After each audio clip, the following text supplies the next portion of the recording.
like bishop e2, honestly. Just kind of playing it relatively calmly and connecting your rooks. I Oh, would. okay. So white is winning according to Uh, Casa Corley School of Chess. well, I didn't say winning. I said there is these indicate, you can't ignore these indicators, right? I mean, these are significant. But in all seriousness, just the open G file is going to offer, serious counterplay, right? So very, very tricky position to navigate with if you haven't seen it before. I actually wouldn't take the pawn on G4. I would think that maybe we might see some shades of what we saw in Arthur Guo's game, Arthur Guo's opponent with black last round, where you see this H6 G5 business happen, basically arguing that the F4 G5 squares are a little bit sensitive. Maybe that knight can spin around to G6 after H6 G5 and the F4 and H4 squares respectively. Maybe that's something that maybe would be worth showing actually if you go like H6 with black attacking the bishop, and then bishop H4, let's say, just for argument's sake, and then G5, yeah, and then bishop G. Well, the problem here actually, yeah, knight E5 first, yeah, and like just so that, like this, right? yeah, just because. Well, I actually think you have to go knight G6, right? Because I don't know if I want to allow H4. Well, I mean, we're just talking about concepts then, like we're talking about ideas rather than specific moves, right? Yeah, but basically it's this dark square grip, essentially, trying to slow down White's thrust on the king side. So yeah, I mean, this is a very typical Najdorf idea when the bishop goes to G5 and in those lines, and sometimes you even sacrifice a pawn, right? When there's a, for example, when there's a pawn on F4. So let's say here, I make some kind of a move. Yeah, it's not, okay. Again, I'm not making good moves, I'm just showing the concept, like something like this. Like this is a very typical Najdorf idea. yeah, very much so. And this 95 is just like the rock of the position, essentially, just because it really just can't be contested by a white pawn any longer. And then you're both eyeing the queen side, the C4 square, defending your sensitive F7 pawn. And well, in this type of position, the king is probably staying on E8 for the duration of the game, right? So the hope is to kind of keep yourself solid in the center. Yeah, it's funny, right? Because you look at the board and you're like, okay, king side, definitely not go. Queen side, maybe. But in the center, your king is pretty secure. In the game, he did play 95. So Christopher is thinking, which I find a bit surprising. I would think 95 would be part of his prep. So I wonder where this queen is gonna go, but I'm very curious to see if black is gonna take on G4. Yeah, we'll see. I mean, I think you've been a bit better in as far as the prediction game is concerned. Last round, I was like, oh no, the queen endgame should not last. This is not going to make it to 100. It went well past that. So I'm going to defer to you as far as seeing the future.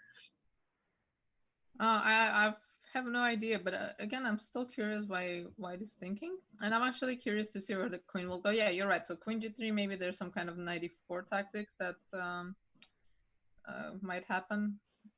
Well, here I think they could take on E4 and then go F4 or something along those lines, right? So I don't think the tactic works here. Yeah. But even so, I think the queen G3 square is awkward just because after H6, the bishop can't even drop back to H4. Right. So it just, I think queen G2 has to, unless maybe queen E2, but the queen has to kind of stay on those squares. What do you think about this?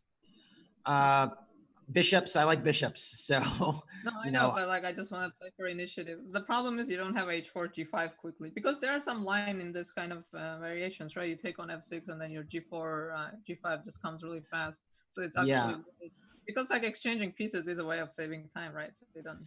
Yeah, isn't that called like the Brown variation of the bishop G5 narrative? Isn't there something named after Walter Brown? I think with this bishop takes F6 G5 idea you're talking about.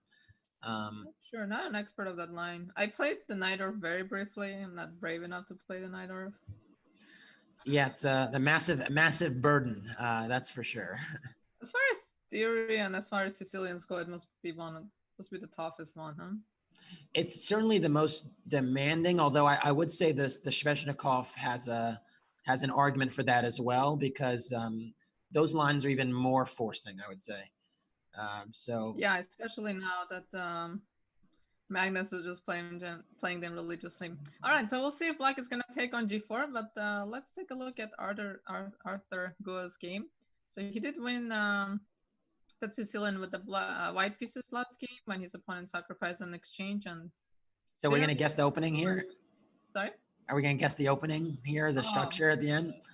So I think I want to say this was a. I mean, there are two candidates. It's something. It's either like a like a Queen's Gambit decline Catalan type of deal, or it could have been a Queen's Indian. But basically, what happened is there was the E and the E pawn was so the D and C pawns were traded because there was a E takes D5, C takes D5 sighting, and Black is basically willing to play this hanging pawn structure, which I always feel is frankly a little bit underrated for Black. I grew up kind of positionally thinking that White should be thrilled with these structures, but Black has a lot of compensation on the half open files on the E and C file, and this move E3, which you see for White here, really weakens a lot of important light squares around the king side, like D3, F3. So this vision's a more level than you'd think at first sight. I feel like most people would say, "Oh, Black has hanging pawns, Isolani, no good." But it's a little more complicated than that. Although I still would prefer to play White. All right, so let's take a look at the opening. So you're right with your guesses, and so we'll start with some kind of a Catalan, but after B3, B6, it could have been this could have been a Queen's Indian, and you went to D5 at some point. So I'm not even sure, what would you name it? Just because you started as a Catalan, you would call it a Catalan? Yeah, I think they call it like the English Agincourt opening. Like the Agincourt is what I think they call this type of setup with the fianchetto structure, Delang D4. I think that's what they call it. Well, here it says, oh, okay, there's if there's no D4 immediately, then. So here, I mean, it says Neo-Catalan, but my point is, if I go D4 here, this is more pure Queen's Indian. Yeah, I would say after D4, it's still close Catalan, actually, because you have these positions where Black plays like the E4, E6, D5, and C6 pawn structure. The difference here is that the pawn went to C5 in one move. And that's actually very favorable for Black, just from a move order perspective, because that's the break you aspire to anyway. And to do it in one move and not two is actually a nice little difference. So White is really delaying this D4 move. So Queen C7, Rook, and Rook here. Yeah, I find this kind of positions very difficult to play because it's very unclear what you're playing for. I think it requires a lot of patience and just kind of waiting to see what your opponent does, something I don't particularly enjoy doing. I like having more of a clear idea. I can see at some point something like DC-BC happening and playing with the hanging pawns, or at least so at some point if White takes on C5, okay, let's say here. Now Black has to decide how to take. Do you want to play with hanging pawns or do you want to play with the isolated pawn? So I see some structural change coming. So yeah, the queen I can see maybe being in trouble here, but of course the structure is very solid. Maybe this F5 square I can. Yeah, I love that you pointed that out. I actually love that you pointed that out because I think all the pieces here are on their natural squares for both sides except the queens. The queen on B8 and the queen on E2 are actually slightly misplaced right now, but more so the queen on E2. This queen in many of the lines goes to this F5 square. So queen C2, queen F5 is always this maneuver, and then the queen H3 actually, after it gets hit with G6, is typically what happens in the structure. And I think Black should be pretty happy about the queen being on E2. I would be surprised if the white queen stays there for pretty long time. I'd expect it maybe to go to F1 or back to C2 at some point. Yeah, but that's the thing, so there's two things actually. Sometimes you develop your pieces, you play like the natural moves, and then it's kind of like, okay, now what? And I think this happens a lot of times when you memorize your openings. So you kind of memorize your line, so you know where to put the pieces, and then you kind of get stuck. And so sometimes you look at the position and you're like, okay, this piece is misplaced, but you're like, but what's a better square? And sometimes the piece cannot do any better. So the queen, yeah, can go to c2, but you are putting yourself, maybe there can be like some cd 94, some tactical possibilities, even though I don't see it here. But you think white is going to take on c5 soon, or white is just going to keep the pressure? Yeah, you pretty much can take whenever you want, so it'd be more appropriate to keep the tension. Because Typically in black is not chess, taking, right? If I play something like this, correct. you're not voluntarily just going to take. And That's right. Yeah, and the knight f5's coming, very unpleasant. So, white has the luxury now, right now, has the kind of the best version of the hanging pawns as far as the pawn tension is concerned. Because normally, at least if that tension was resolved, black would have this d4 idea sometimes that you pointed out, where you kind of play tactically. Here, black is kind of at the mercy of white as far as the tension is concerned.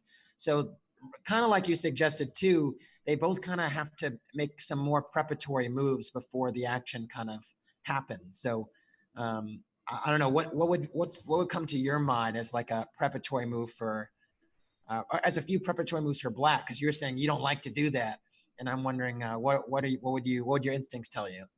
I mean, yeah, I find this very tough. Maybe put a bishop on f8, even though I'm not. Yeah, bishop f8 I like, and then after that, that would be the interesting question. I think g6 and bishop g7. Maybe put my bishop on the diagonal. But then actually you go g6 and then dc5 becomes very enticing. So actually for me, I would go bishop f8. I'd consider h6 or h5. Sometimes there's h5, knight g4 ideas because as you point out, bishop h3 is an annoying move to face. Yeah, also there, don't forget c4 kind of changing the structure is possible with if you prepare with a6 and then c4, d takes c4, you get a completely sharp position where white gets the central pawns, black has the pawns on the queen side. But in such a dynamic, it then would all come down to whether white can kind of bulldoze in the center. So if I make some kind of move, okay, let's say move my queen. You go a6 and I take. How are you taking back? So maybe the pawn. If your pawn on a6 is, does it matter your pawn is on a6? It doesn't. It doesn't. It actually is a decent bit of prophylaxis sometimes against knight b5, and it's not a huge deal. The white queen needs to go to b1 here. Honestly, queen b1, queen a1, or something along those lines, because d4 starts to become a real threat as soon as you resolve that tension. All right. So yeah, so we're still in the opening phases. I do find this position to be actually very difficult. When we think of difficult position, sometimes we think of this like tactical, you have to calculate and figure something out. But I do find this kind of strategic battles very difficult to manage. And yeah, I mean, like if you ask me to find some candidate moves with white, like if you ask me to name 5 candidate moves, I would I would really get stuck here. I would consider, okay, like taking on c5 and resolving the tension, moving the queen, and maybe some kind of a knight jump, try to get to f5, and then at some point I just started to run out of moves. I must confess, I really enjoy these because it's so cagey. It's like, every move has small details and wrinkles, and you have to be very alert to the changing of the structure every position. So yeah, they're very subtle points, but yeah, very rich strategic territory. And I have no doubt this type of position, the structure, I mean, there've been debates about it for decades, right? And it's still going, right? So that I love that there's still viability for both sides as well. Not something that the theory is killing, right? Like running into the ground. So it's kind of nice. Yeah, for sure. I mean, it's like the openings that stood the test of time. Yeah. All right, let's move on. So we have the game between. So we didn't get to see the white players game last round, Hemachandra Rampa versus Sullivan McConnell. So we saw that quick game by Sullivan. I don't know why we're looking at it from Black's point of view. Let's look at it from White's point of view. Okay, guess the opening. So this is this really nice game last round, right? He had that sacrifice on f6 and winning a piece, so he had quite a smooth game. That was a nice one. We actually even missed the idea initially, right? We were eager to play. We were trying to get FG6, and then we found Rook F6. That was a nice one. So, guess the opening. Should be easy. I mean, so I mean, your instinct is to say Italian with the bishop takes e6, f takes e6. It can also come from the Ruy Lopez structures. So I was reluctant to be too super conclusive. Okay, but you have to make a decision. Italian. No. Okay, so is it Ruy Lopez then? Yeah. Okay. All right. I mean, okay, but the thing is about these lines, this close Ruy Lopez and Italians, they kind of sometimes merge together because ideas can be very similar. So what is your take on do you play e4, right? Yeah, I'm an e4 player. So what is your take on close Ruy versus Italian? Like some might argue you're just wasting time putting your bishop on the a2 g8 diagonal when you could do it right away if you're going to play d3. So I used to play Italian my whole life basically, and then I switched to Ruy Lopez, and I play both, which is not typical for me. I usually just play one thing. I think it's a nice transition to introducing the Ruy Lopez because Ruy Lopez is pretty overwhelming if you look at the main lines and mainline theory. So I think it's a nice transition. I think there's some subtleties. You have other ideas. There's some lines you go knight c3, knight d5. When the pawn is on b5, you do have more of a clear idea of going a4 and asking black what they're going to do. And this b5 pawn, sometimes can be an overextension for black. Sometimes you go a4 and they have to make a decision. Like, are they gonna push b4? Are they gonna let you take it? I mean, you are quote unquote wasting time, but the argument is a6 b5 a good idea for your opponent? Yeah, I think and so that's actually a really interesting question too. Is if they don't go b5, how enthusiastic are you about taking on c6 and doubling those pawns? Not at all. So if they just ignore and kind of go castle, and you're gonna just drop it back to b3 anyway. Yeah, but the thing is, the knight on c6 is not such a great piece, right? So usually they go b5, knight a5, or they try to also fix this knight on c6, like in the Barber variation when they go knight b8, knight d7. So this knight on c6 is also not amazing. Right. There's also that counter argument. Yeah, so, but I would say in the Spanish, like h3 move, I feel like is safer. If my bishop was on c4, I think black would go h6, g5, and try to mate you. Yeah, I was gonna say this h3 move. I have reservations about it. To me, I see a move like that. I just scream. It screams in my mind. Hook. A hook's been created, and so I would already be considering some type of aggressive intention instead of castling right away. Yeah, but we'll see. Because I'm pinning you, like I can already go d4 and open the center. So if you start going crazy with h6, g5, and I open the center with your king there, I think you're going to regret that decision very quickly.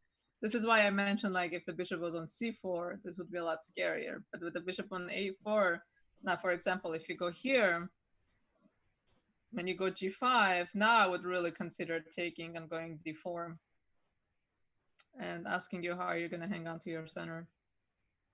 I hear you. I hear what you're saying. Even here, I have my reservations. Like I would go g4 and then just sack the e5 pawn. Now we have to calculate. Do we want to calculate? Yeah, then takes f3 and go rook g8, and I'm feeling like there's very decent compensation for black. But where's this king going? Oh, this is the Sicilian king. It's staying on e8. Yeah. So this is why the Ruy Lopez is such a good opening, right? Because it transposes to different structures, like leaving your king in the center. So when I was saying Ruy Lopez teaches you how to play chess properly, this is not what I meant. Yeah, that much I'm sure. One more question for you. So h3 was the live game position before h6, right?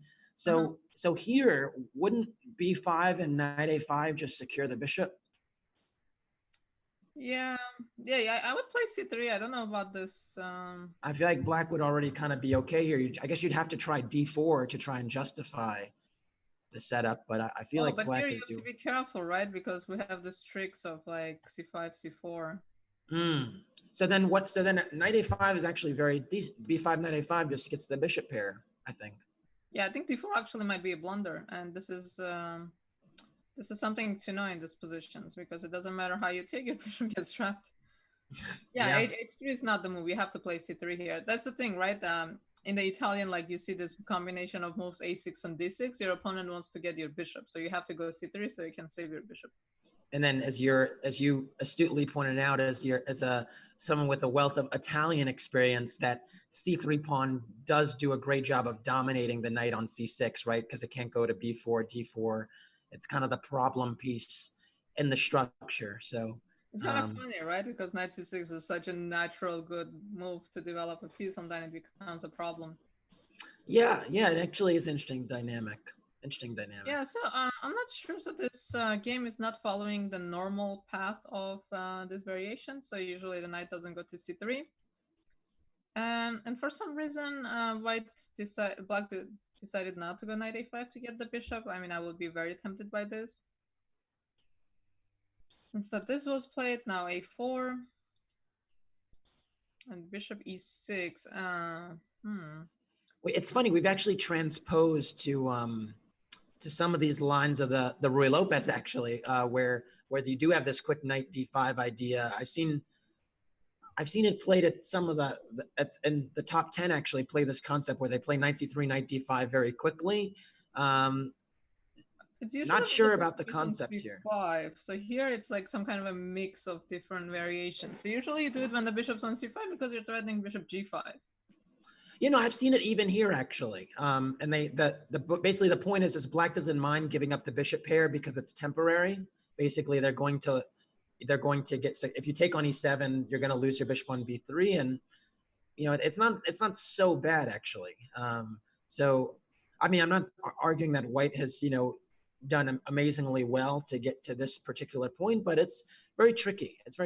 And are you highlighting this a5 move? Yeah, I want to go a5. Yeah, I love this move. Breaking the connection between b4 and a6. Also stopping knight a5, which was an idea. Yeah.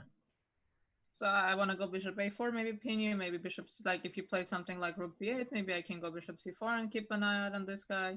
I mean, okay, bishop a4 obviously has to be calculated. Maybe I'm already winning some material. Doesn't look like it. You can always drop the bishop back. But a5 is a very natural move because you don't want your opponent to create a pawn chain.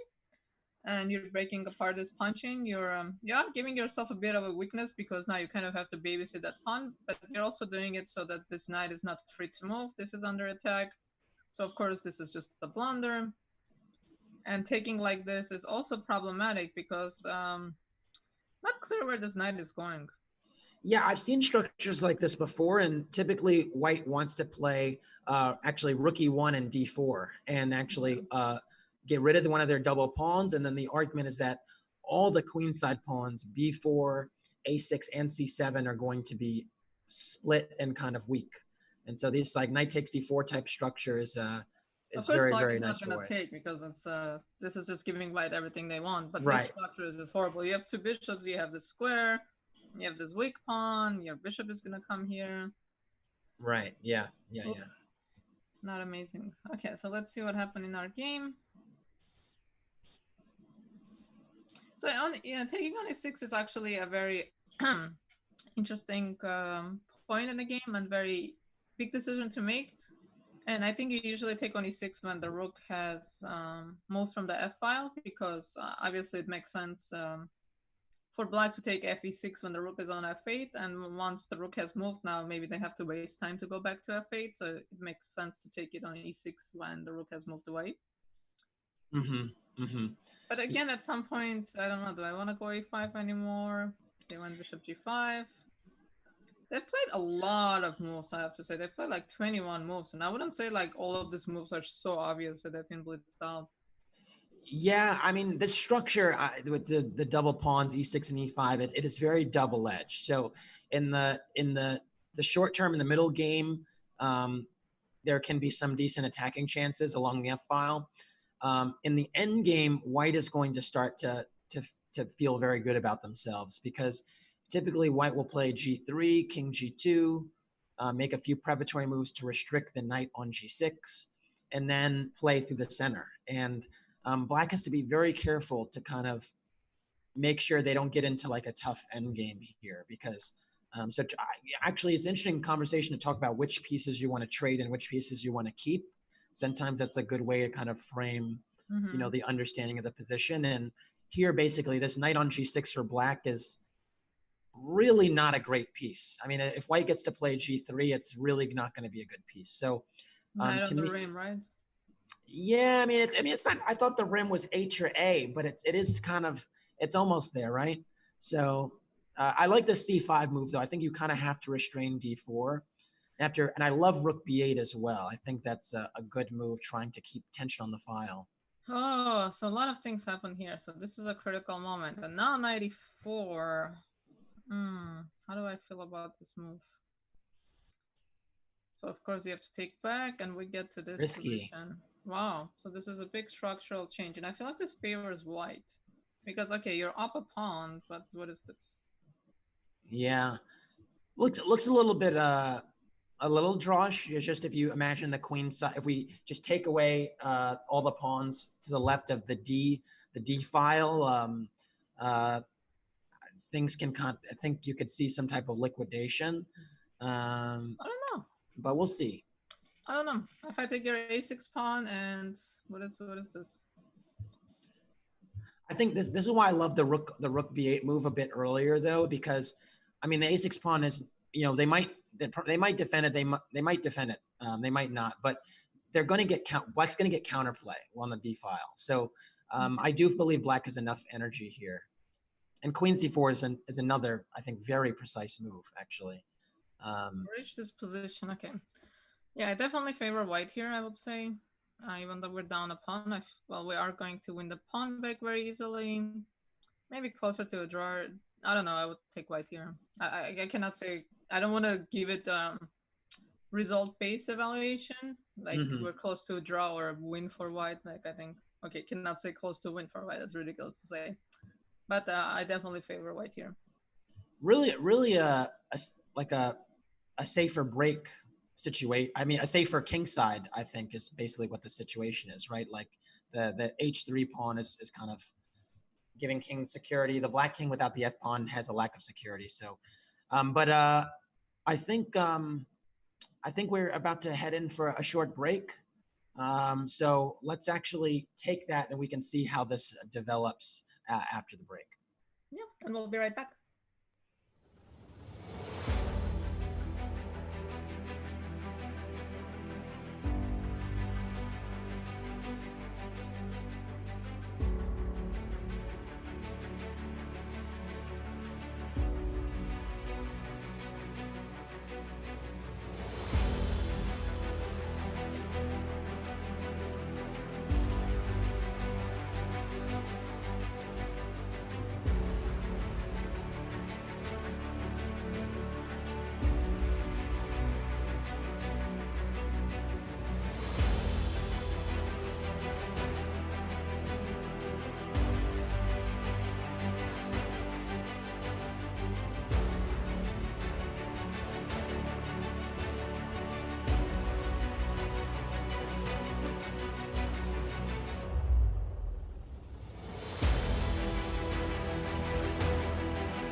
Hey everyone, welcome back.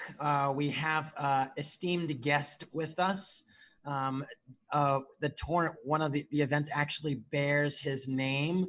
So Dwayne Barber, welcome to the program. Um, are we not in Disneyland? Like, what's going on there? Well, Casa, representing Southern California, it's important that we make certain that chess in Southern California gets the highest honors possible. And therefore, with Disneyland, once in a while, I feel like the king of Disneyland, but then that's probably not what I'm supposed to be. But anyway, I had to put on this hat and, share with everybody. I see you have a young lady there, Tatiev. Hello, hello. How are you doing? Very fine. I understand you are the French penguin. I was Something told like your that. nickname is penguin, but French defense or whatever. But Casa, I see that you've been to, well, have you been to Casablanca? I have not. I have not. Uh, I must say that's Casablanca had been a nickname that I'd gotten over the years within the chess world, at least. But Well, that's a that's pleasure. I have been to Casablanca and Rabat and several other places. Well, actually, 126 countries, just whoa. around the block, Wow. and played chess in many of them, from South Africa to Egypt, and just enjoyed all of that. But I did want to share a moment with everybody regarding what I call the Denker legacy. Um, I think it's important to understand that every single thing that's happened in the last 36 years started with one phone call to me by Grandmaster Denker. And it wasn't a complicated conversation about, would you like to take lessons from me or something like that. What it was Denker made the following statement. He said, I want to do something for kids. And I thought, okay, maybe it's just give out a few trophies. Could be maybe just play a simul for the kids at the national high school or something. And he said, no, I'd like to recognize those state champions. Every youngster in high school that is the champion of the state, bring them together and give them an opportunity to participate. And so with that, I realized that I had my work cut out for me to try to figure out where we were going to go, when we were going to have this, and what would happen. The final result is we ended up residing at the US Open. And with the pleasure of the US Open and those folks, we had an opportunity to begin an event. And he was there. He talked to everybody, and it was just a wonderful experience for us to be able to see the grand gentleman, and he, of course, was dean of American chess, but he was a grand gentleman in being able to recognize what opportunity there should be for our champions, our state champions. And that is carried forward with many of these other events that have come forward. So if you kind of allow me to ask this question, because I mean, it's just so amazing the landscape that we have today with respect to scholastic chess. There's obviously been a tremendous boom, and I would say in the past, at least since I've become an adult, like the past 10 to 15 years, there's been tremendous engagement. And I just want to ask, what was the landscape like when you had that conversation? And what do you envision the landscape to continue to be as you see this vision going forward? I think Denker's vision is so broad now that people might have lost track of it a little bit. But back in the 1980s, 1984, 85, I sensed that scholastic chess could be so much more, could be so more involved with young people. And we know that the Chess Federation was working with a lot of GMs and a lot of adult players, and many clubs were adults. But the coaches like myself, Sunil Weramantri, so many others realized that there was a potential that could build. And that is exactly what happened. We saw that huge involvement by so many schools. And then Bill Goichberg started the National High School. It went on to be creating another element, the junior high and the elementary. And those three were amazing. I've been to all six super nationals. And to stand in a room with 2,000 young people just in one room playing chess was an amazing experience. I, I'll tell you, I've got a lot of stories about even that, but you you don't realize what a total of 5,500 kids can do when they occupy the Opryland Hotel. So quite an Yeah, experience.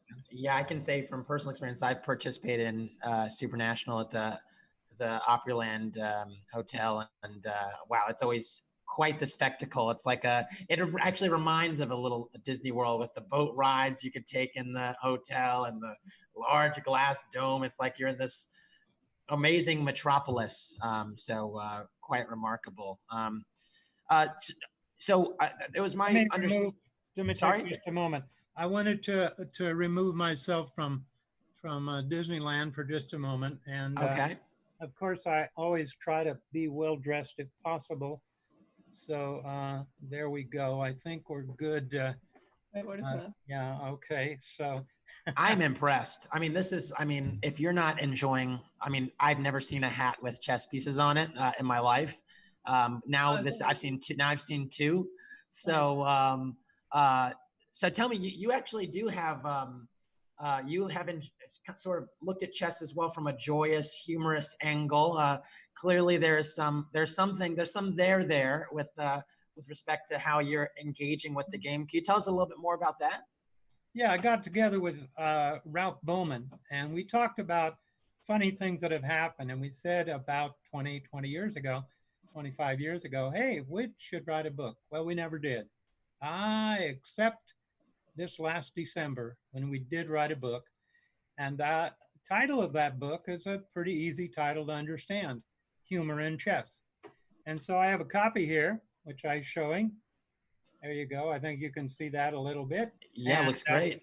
I want to share that with both of you. So, I'll get a postal address and give you a copy of that. But here's the point about this book. Excuse me just a moment. The point about the book is that all profits and proceeds from the book go to scholarships for those Denker, Barber, Herring, and Rockefeller young people. That Amazing. I receive no benefit financially from it, neither does Ralph Bowman. And we have dedicated ourselves to turning this book over to allowing those funds to be shared. And with the authors in there, some of them, and the stories, it's kind of funny. So we enjoyed that book, and it really is worthwhile. I had something else I don't think I've showed you, but I'll hold it up. Please do. I'm also sending each of you one of these. What's that? What you're looking at is a golden queen Oh.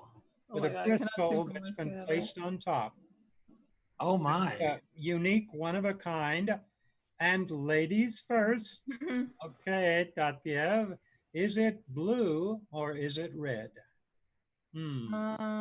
Which one? Blue. I didn't hear you. I'll go with blue. Blue. She's going to take that pretty blue one. And therefore, our young man, Kata, you will have that red one forwarded on to you. But these have been given away, and they are given away to people who have done or made contributions to the Denker, Barber, Herring, and Rockefeller and Senior events. And that's what you guys have. You've taken your time out. You said, hey, I'm willing to come here. I'm willing to engage and be involved with the world of youthful scholastic chess. And so that is an honor and a recognition. I appreciate being able to forward to the two of you. Well, thank you so much for sharing and telling us a little bit more about the event. Obviously, those gifts are tremendous. I'm really keen on checking out your book, The Humor in Chess. We all need a little bit of humor in our lives.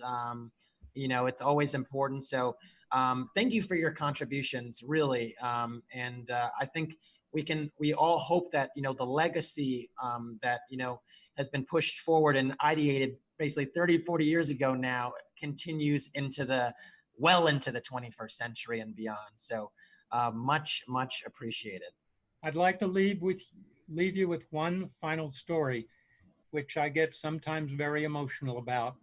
We were in Vancouver, Washington, and a young man walked up to me, and I had asked all the kids to do what the Olympics do: give away something, a small little pin, a souvenir from your state, and give it to each of the 6 participants that you face over the board. And so this young man walked up to me and he said, I want to give you a pin from my state. And I said, well, where are you from? And he said, I'm from Mississippi. And we didn't have the money for hotel rooms. So we drove all the way from Jackson, Mississippi to Vancouver, Washington, so I could play in this event. And I still today have that pin on my lapel here. Wow. And I will always keep it as a remembrance that these events are more than just a rating, more than just one child, because these events will affect all of those young people in the States when they go back to Alaska, New Mexico, Maine, Florida, and everywhere that they do play. So a great pleasure that I had, and that's one of my big remembrances. And like I said, I do get kind of emotional once in a while about that. Yeah, I think online events are kind of the great equalizer because the players don't have to worry about, travel and staying in a hotel, their parents taking time off work to travel with them. So I know the downsides. I know a lot of my students don't like playing online, but I think it's also such an opportunity for so many young children, young kids to take part in this. Yeah, and just to frame that story, Dwayne, I think what I got from that is more than just a rating, more than just a child, more than just a game. It's the stories and the legacies that we're leaving collectively together that really has the biggest impact on all of us. So, yeah. It was. I want to thank both of you for giving me an opportunity to share the Denker legacy. It is more than just one man, but it's thousands and thousands of kids who showed up and played and had the excitement and involvement in chess. And it's going to be a great future we will have with so many activities and things. All right. On that note, thank you for joining us. And we're going to keep this thing going. We are definitely going to keep this legacy and make it right. So thank you. Yeah. Thank you for joining us. And I hope I see you soon in Southern California somewhere. Oh yes, I know those folks in Glendale and that area around the Armenian community. Wonderful group of people. I have a couple stories about them, but we know there's time, and it's important we also share the experiences of our young people who have stepped up and said, yes, I'll play online and I will be a part of the herring, and I'll be a part of the senior event. So very important. Well, thanks for joining us. Okay. All right. Take care. All right. Let's jump back to our games. Yeah, that was that was a great interview. Yeah, that story was very touching. I have to say. Yeah. So, especially during these times when so many people are having financial hardships. Yeah, for sure. So we're back. I see. I pulled up a game of one of my students. I was telling you, Diego Delgado, and I believe he's from Mississippi. And Mr. Barber was telling us a story about a kid from Mississippi, and then immediately I made this connection. I just wanted to quickly check out. He didn't tell me he's playing in this. I was looking through the sheet, and then I saw his name, so I emailed his dad. So I found out he's playing So I said I'll keep an eye out on this game. So I wanted to see what. Looks like he's winning. Yeah, he lost his first round game. He is rated about 1500 something. So this is going to be a challenging tournament for him, but I'm glad to see him playing. So I actually just wanted to point out something out in this game. So what is a move you would play here for black? I mean, this is not like a trick question or anything. Yeah, no, sure. I just wanted to like share with our audiences what would be a good move here for black. Yeah, in this position, yeah, I mean, and what I really want to do kind of long term is I want to play G6, King G7, H5, H4. So I would honestly start with Queen E7, defends the E5 pawn, keeps myself a little more attached to the knight. Also, is a little bit of prophylaxis against Knight C5. And then I would slowly improve with G6, King G7, H5, H4, so on. Because I'm exchange up, I have the file, and you know, I can kind of develop slowly before I break through. I was just thinking going B6 when I see a knight like this, or a knight on G3. This is such a natural move just to keep this knight out, and now you're playing without a knight because all the good squares are covered. So the only way you can go is C1. And next move, I want to play Queen E6 and really ask where this knight is going. Yeah, and, that's a good point. That's also a very legitimate way to handle it. So what is happening in this position? Black desperately wants to trade on D1, trade all the pieces, and obviously transition to a very easily won endgame. And white is not letting him, putting a bishop on E2, you know, like trying to hang on. So you don't have any penetration squares, like D2 or D1 are both covered, D3 is covered. So what I want to do is I want to kick this knight out. It's because he played A6, and I feel like he's kind of going in the wrong direction a bit. So I just wanted to point out the B6 move against the knight on B3 just to keep the knight at bay. And then just slowly improving your position. So G6, King G7, again, such a classical way of playing chess. But I just thought this idea of putting a pawn on B6 instead of A6 was really instructive. Okay, here black has overwhelming a material advantage, but normally you don't have this kind of thing. It's just a way to improve position. Not just improving your position, but making your opponent's pieces worse, which is a way to improve your position. Yeah, I mean, I think what your suggestion makes a lot of sense. I think initially I was a little wary of B6 because I didn't want to allow any lever for a white, so I was a little concerned about A5. But I didn't see your B6 plan in conjunction with Queen E6, which is brilliant. I mean, the fact that you just kick the knight and invade is just very direct. So that's why I was not even considering touching my queenside pawns, because I thought they didn't have any activity there. So I think in the game things went really well for him. Yeah, so Rook D1 was kind of I think you just kind of get tired of playing your position, and Knight E4 is a nice tactic. Yeah. And of course we always go for checkmate. Whoa, wow. Queen A7. That was some of those long queen moves you can miss, and that one is a nice, there's a nice aesthetic to that. To Queen A7 and zigzag back to G1. That's nice geometry. Yeah, for sure.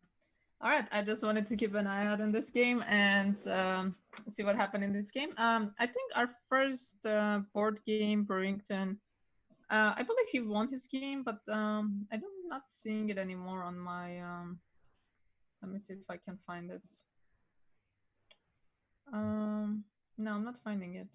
Let me close a few games. So we have already some results. I believe he won his game. I saw it from the corner of my eye, but now I'm not seeing it anymore. Maybe I closed it by mistake. Whose are you looking for? I'm looking for Burrington versus Jasmine. Yes. But while we're doing it, oh my god, what is happening here? We can guess this opening, right? Sicilian. Oh my god. I mean, wait, white is up material. Oh, we looked at this game. So when you have an attack like this, you're down material, right? So it's like you have the material and the compensation.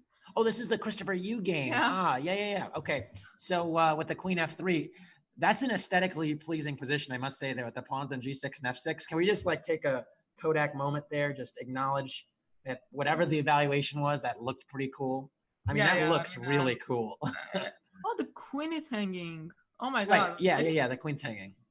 Yeah, F Whoa. takes G7 is like just gorgeous, gorgeous.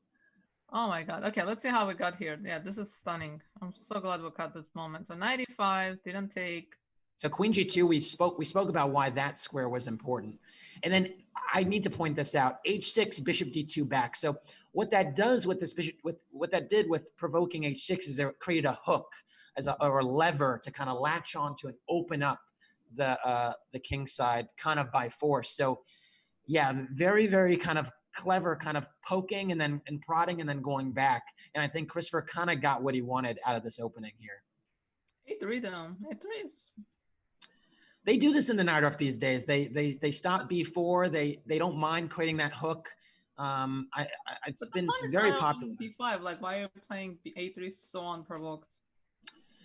Good question. I think he maybe set a. Did he set a trap? But like, I don't know. F4 looks so much more natural to me. Like, why A3 here? Was it you're saying you're just inviting B5 or? No, I'm just saying there's like your opponent hasn't even played B5, so why do you even need this move? You know, no, I agree with you questioning it, but I was wondering. You said something about a trap. Did you think they were like Christopher was setting a trap? That B5. So I was wondering if this whole thing that he played.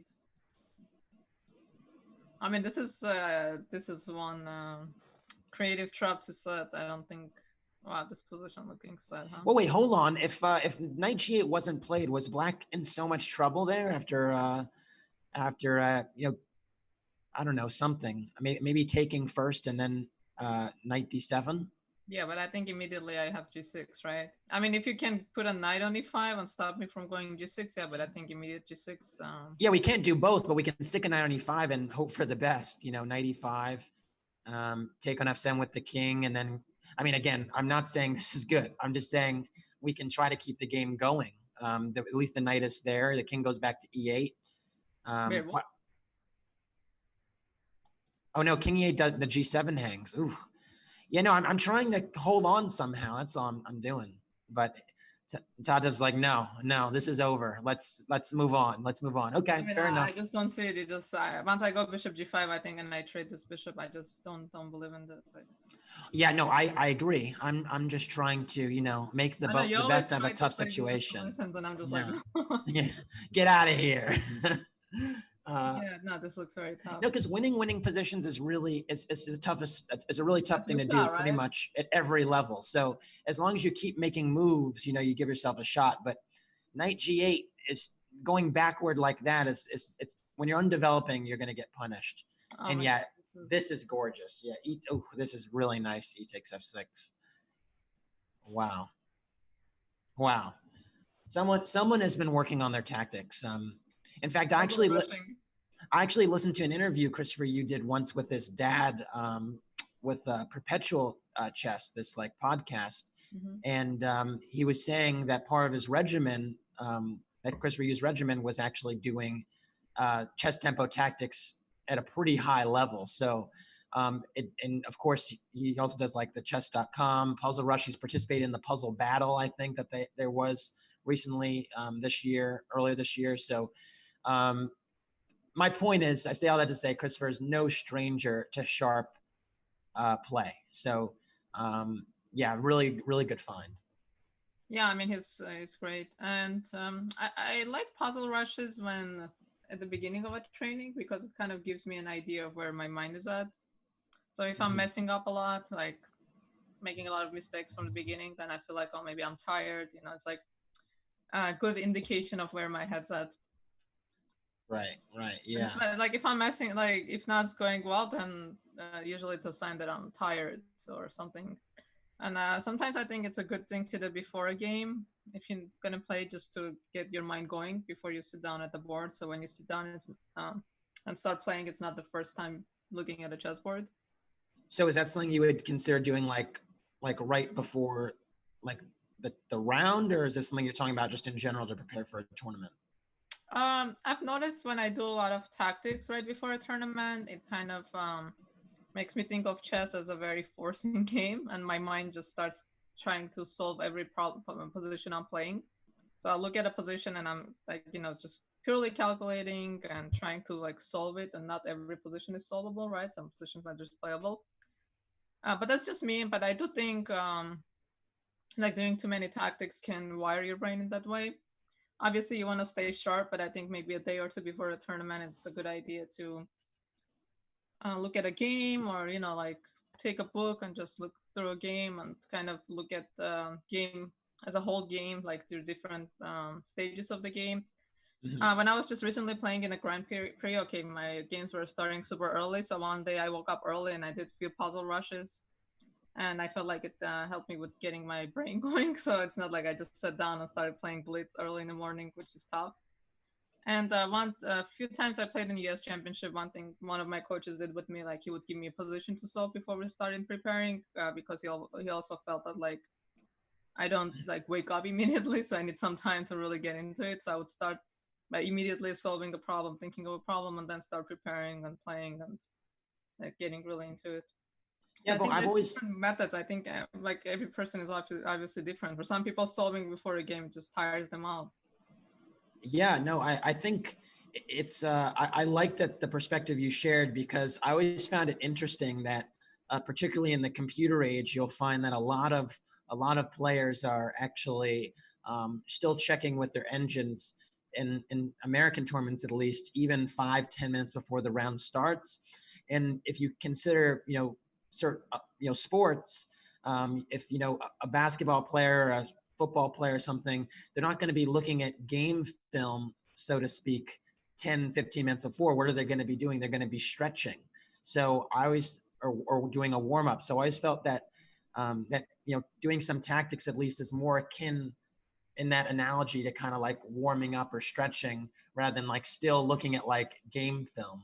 But of course, preparation is more deterministic of the actual result of the game in chess than it is in other sports. So It also depends on the game. Like if you're playing a super sharp line, maybe like looking at it one more time before you leave your hotel room might be helpful. Like I've had games where I think I was playing in the World Team Championship, so obviously something very intense and serious. And I left my computer running, and I think I was getting ready for my round, like getting dressed or whatnot. And then I just looked one more time at some crazy line, and my opponent actually played into it. And had I not looked at it, I think I would just lose out of the opening because it was super sharp. Of course, it doesn't always happen, but if you're playing something really sharp, and I think maybe looking at it right one more time before you leave, like it stays fresh in your brain. But like again, like different people, I think react differently, and some people have better memory than others. And like for me, I always find I'm kind of a slow starter in the tournament. It will take me a round or two to really get into it, and in a short tournament can be costly. So some, like maybe doing a couple of puzzles or something to turn my mind off before a tournament is pretty useful. gotcha. All right, so let's get back to the game. So can we actually take a peek at Brewington Hardaway, my man from New York? Because I'm not finding his game. I thought his game ended. did it? Okay. I'll try to find it after we come back from a game break. We're gonna take a quick break in a little bit. I want to take a look at this Arthur Go game. So Okay. a lot of development in this game. I want to look at it from White's point of view. Oh wow! So remember, we did speak about the C5 C4 structure being a potential idea. When we left it off earlier, we were speaking about how the queens on E2 and B8 are a little bit strange, but Rook E8 was played, Queen D3 eyeing the F5 square. So your idea? But the Queen B1, this one is not as good here though, because you've allowed C4. So if you wanted to play the Queen B1 idea, you want to make sure that the pawns are absolutely hanging. And that way you should probably play D takes C5. Because here the position. You think C4 here? Yeah. This one now is going to be tough because the E4 square is under control. You take this way. Okay. Yeah. Yeah, because if you have to take this way, this is pretty ugly, right? With this pawn. It's definitely not fun to play. It's actually, even this is not that bad, to be honest. But it's definitely not as pleasant as D takes C4. I've seen in computer games, in engine games, they'll play the structure with the ice lining on D5 and play positions like this with A and B versus A. And it, for the human eye, the isolated pawn D5 just seems like death. But actually, it's not as bad as it looks. Just because the C4 square becomes sensitive and E4 is sensitive. But yeah, this queen b1, queen These are a1 hard moves to idea. play. Yeah, it's funny that it's symmetrical batteries, right? But its question is whose is going to be better, and it really depends on who resolves this tension. Because if you have c4, then DC might be played. If you don't play c4, then DC will be played for white. So You're it's basically getting ready for d takes c5 at some point, right? right. Yeah. So. Okay, so c4 was played. So yeah, they missed the moment. They needed to take on c5 before c4 was played. After a6. I mean, you just had to do it so that you have, at least you can compete here. And actually, I would even consider knight a4, honestly. I blundered, I think. Wow, Yeah, but this is a nice tactical motive because this now we see the strength of this battery. Yeah, for sure. But even after knight a4, maybe I have d4. So d4 might actually be some kind of a threat. Yeah, no, this position is definitely going to be easier to handle with black right now. So I think maybe knight h4 has to be started with before after d takes c5. I thought it said knight a4. Okay, I missed that. And then you have. I mean, I actually would still take black here, to be honest, because the black's battery is actually a little bit more dangerous than white's right now. So, yeah, interesting position. Okay, let's take a look at how the game develops. So c4 was played, so this looks very natural to me. Logical continuation. Yeah, the queen is they're admitting their mistake, which is a tough thing to do in chess. Yeah. Look at this queen f5 move. Imagine if they did that right away. Huge, like this, they literally went queen b1, queen a1, queen b1 back, and then queen f5. So queen e2, queen d3, queen b1, queen a1, queen b1, queen f5. Yeah, that's a pretty long journey for a queen. Yeah. And still a playable position even, right? Like, it's amazing. This is the frustrating thing about chess sometimes, right? Like, your opponent does these moves and you're like, oh my god, like, this is ridiculous. Like, how can you play chess like this? But it's like perfectly fine. Yeah, I mean, chess is a endlessly fascinating game, right? So yeah. G4. Kind of like it. Brave. Yeah. You know, even though I prefer black, it's actually still not clear what should be done, because you might say, well, should I put my bishop on c8? Should I leave it on b7? Should I put my knight on c4? Knight on e4? Should I wait? Okay, the knight did go to e4, so no waiting, I suppose. It's a tricky position still. So what is white's plan? Yeah, I'm assuming they want to play knight g3. No, you cannot move your knight now. I have c3 kind of moves.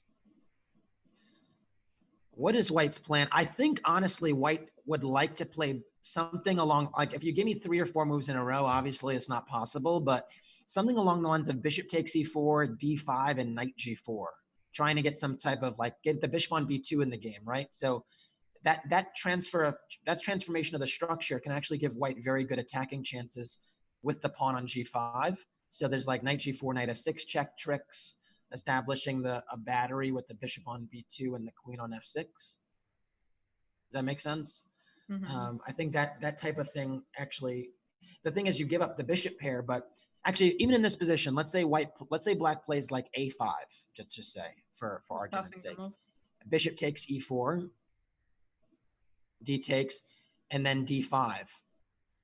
And this transformation, all of a sudden, again, I know that the pawn is hanging. Okay. But I'm just saying, with, like, if you have the bishop all of a sudden playing on the diagonal, and then black's light squared bishop kind of blocked by its e4 pawn, you can imagine some knight g4, knight f6 happening. That's all. But since this is illegal, do we just assume that black is doing really well? Okay, not illegal. Sorry, it's bad. Basically, do we just assume black is doing really well if you cannot do this? Yeah, I would say black is doing well in a complicated position, right? Like, that's kind of the conclusion. Maybe I can trade queens even. I mean, I just want to push my pawn. I see a pawn, I want to push it. Fair enough. Okay. So I see, before we go on our break, there's another crazy game I see, and I just wanted to take a look at it before, in case it finishes. This is a game between oh, there is Troy Samana and Jason Liang. Yeah, what Jason is was one of the on? Jason was one of the FMs in the Barber. So he's on board 4 against Troy Kavanagh, who's a 2000 or almost nearly 2100, good player in his own right. And wow, it's a bit of a mess, right? A lot of hanging pieces. Sorry, but I don't get this knight g4 move. What happens if I take? I think it's queen e5, right? How does this work? And then rook takes g4. Oh, and if I go here, you just Still rook takes g4. No, still rook takes g4. I can. Oh my god, this is actually funny because I'm just running. Yeah, the king can run to e2. Oh. So still rook takes g4, and then you have mate on h5 actually. If after king h1, if they take on f3. Oh wow. That's beautiful. Wow. So knight g4, huh? What a move. So, I mean, wow, yeah. This is gonna be another upset if Black is playing well. Like if this tactic is correct. Okay, not that big of an upset. It's only 300-point difference, but still, with the white pieces against a lower rated player. How does white defend this? Do they go? Probably have to play king somewhere, right? Cannot go up. Yeah, that would be mate in a that would be mate quickly, right? With queen e5. Oh no, they take the bishop. They take the bishop. Oh my god, this is the second time this happens. Oh wow. Probably trade, right? Are we have a pawn? Take, yeah. I like the 2 bishops there and the extra piece. Oh, it's in a hold on. I did not count the material. Okay, so if you go king g3. Oh, okay, so I am down. No, I'm not down. I'm down the piece. Why am I down the piece here? So white has 1 less pawn, but an extra piece. So black has 2 points, for so to speak, black is down 2, you could say. And I don't really like thinking of it this way, but okay. Okay. Yeah, but it's a mess for sure. Yeah, I mean, I'm a little puzzled by this. Well, okay, we'll definitely come back and take a look at this, but for now we're gonna take a quick break, so please don't go anywhere. We'll be right back.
All right, welcome.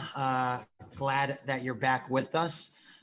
There are actually some games that are obviously still going on. There are also some games that were concluded. And right before the break, I was trying to, I'm from New York, so I have some East Coast bias in me, I suppose.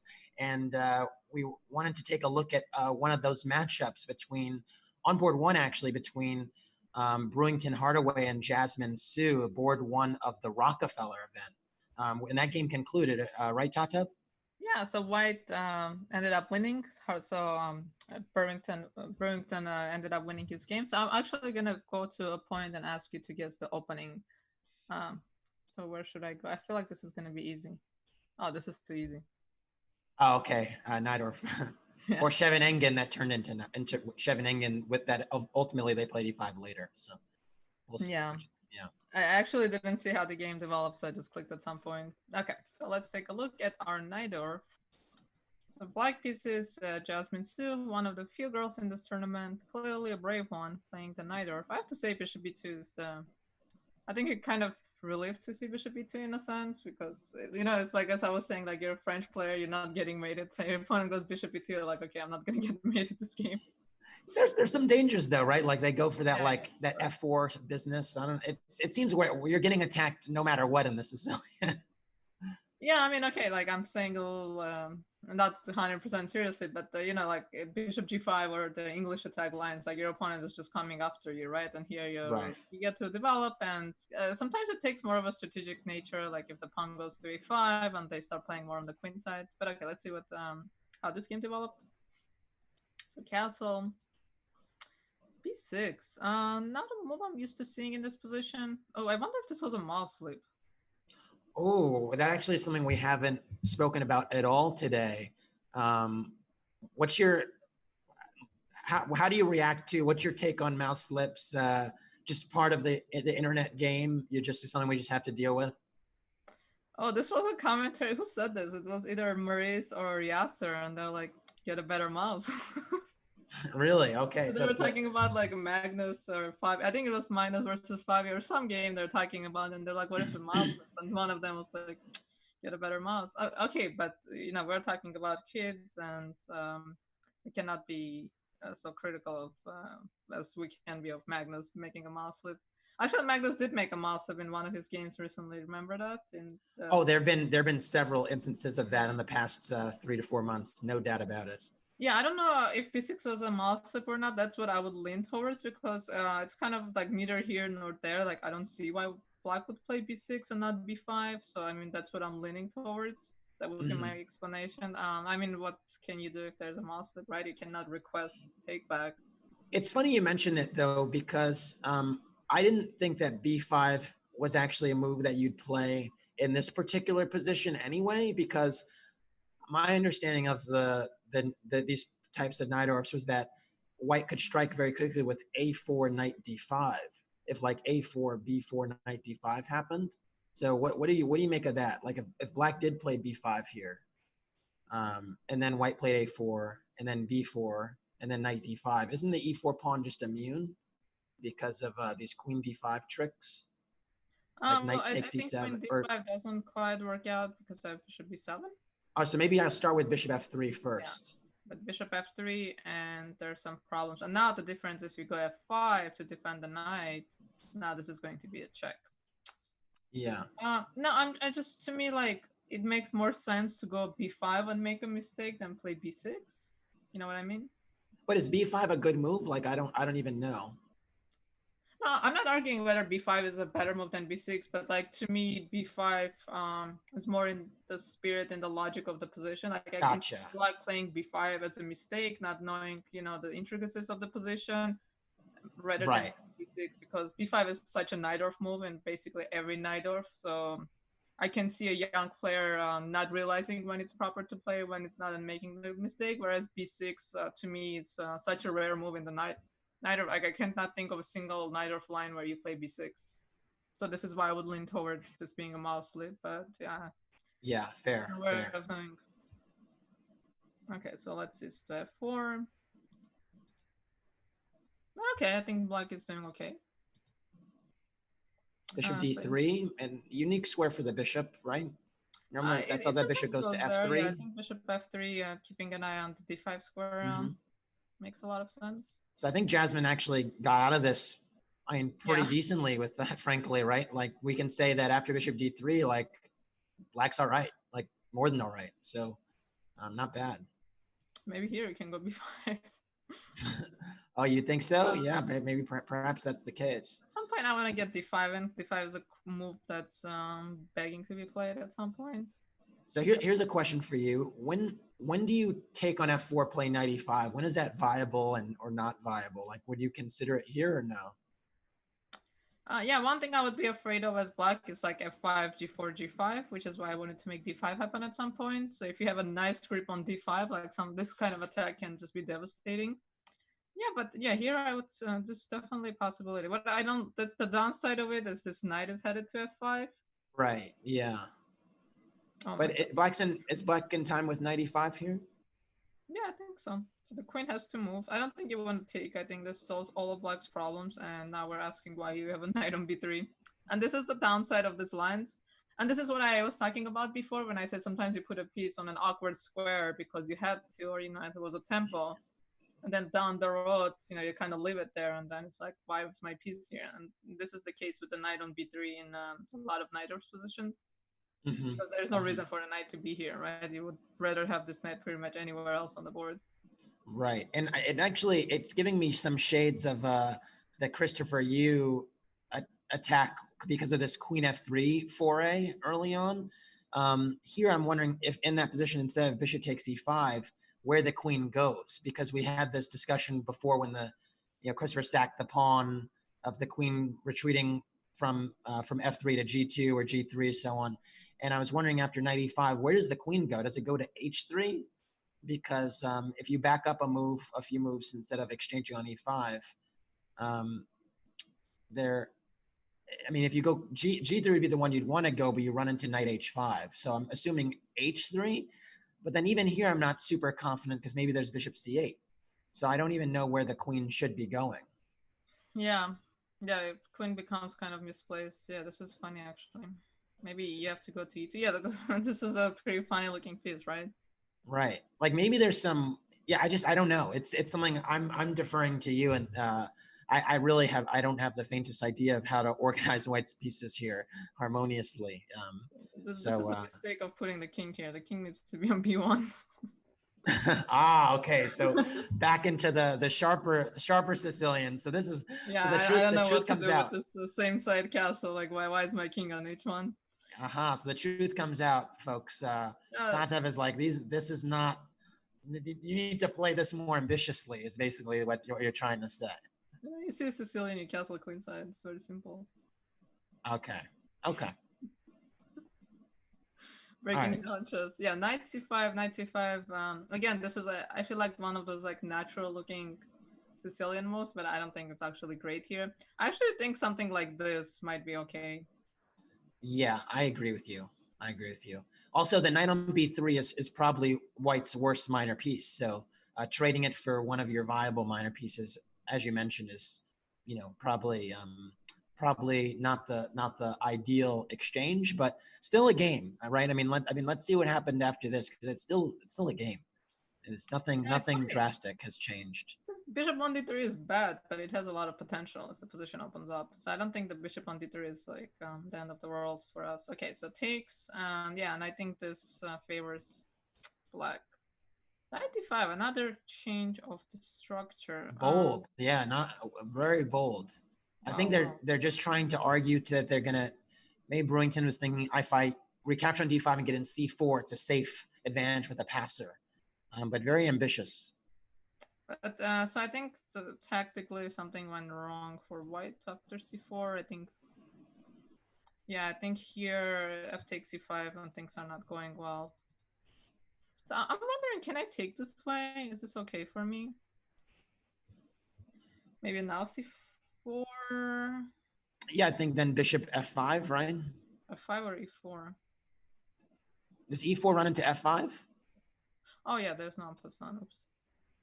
So bishop f5, and then it's a little bit unclear to me. I prefer black just because I think I have like rook a d8, right? But Maybe yeah, I take mean, it's four interesting. first. The problem is sometimes this king can become weak itself. Maybe if we do, for example, something like this. Okay, we're not like digging super deep into tactics here, obviously. But all of a sudden, like I'm the one who has two bishops aiming at your king. Yeah, that's fair. That's fair.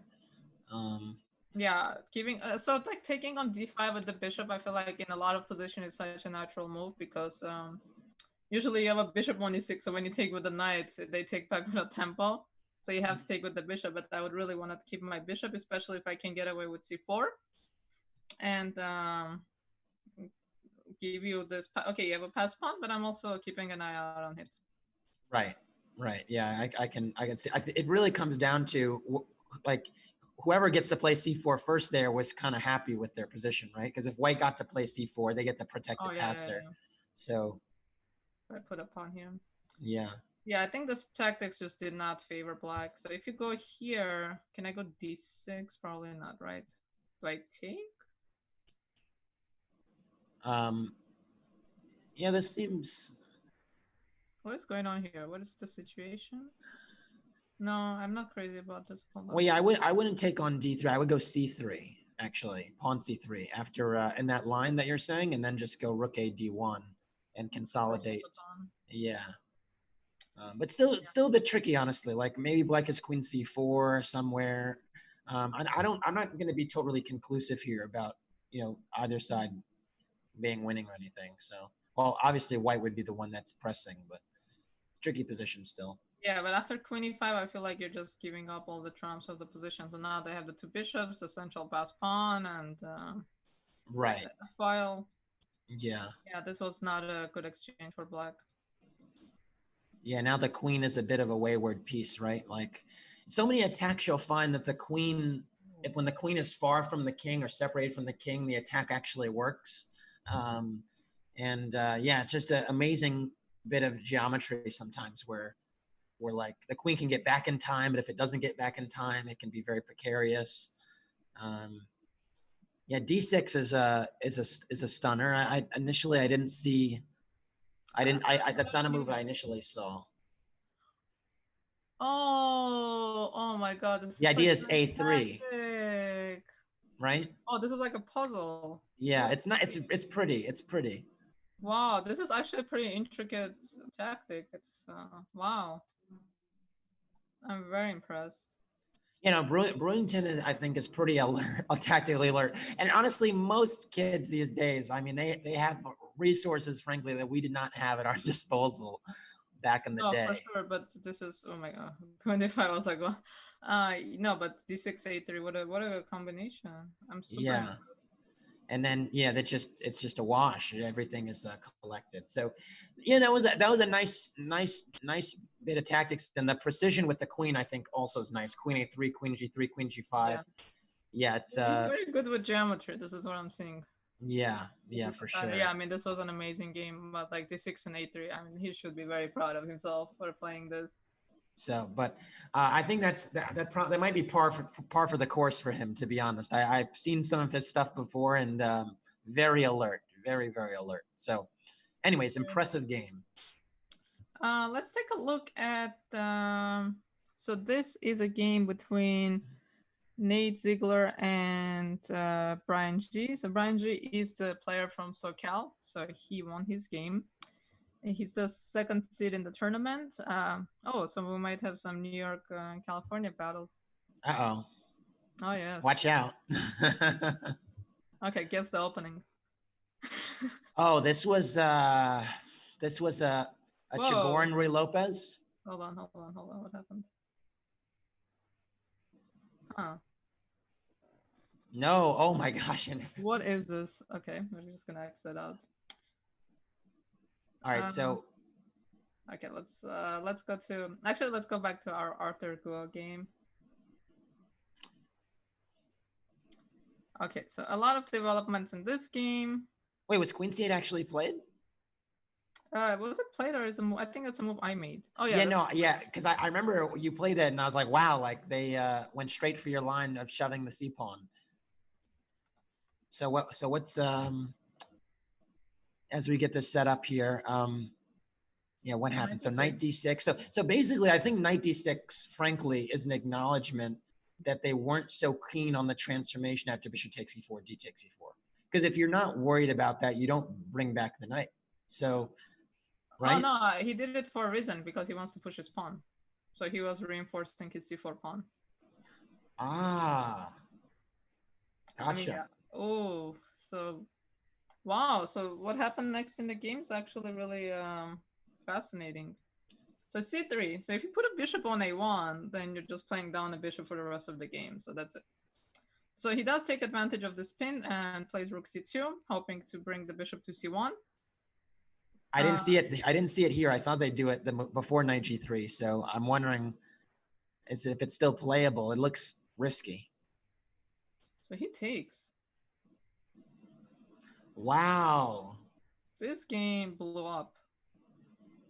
So what was the clock times there? Or can we see the clock times in that position, or just the live times? So he spent almost 9 minutes on taking on b2. So what was missed? I think he missed. I think he missed this rook c5. Ah. So what was the idea if not rook c5? So I guess let's just say, I mean, maybe Black assumed White would have to take on c8, and then Queen takes c8, c1 or something. Queen c1 was happening. Yeah, basically, I think what he's saying is you have no pieces on the queen side, and you cannot stop my pawn, which is fair, right? Because there's just no reinforcement. Right. Like queen c2, queen c1 is coming, and this is very bad.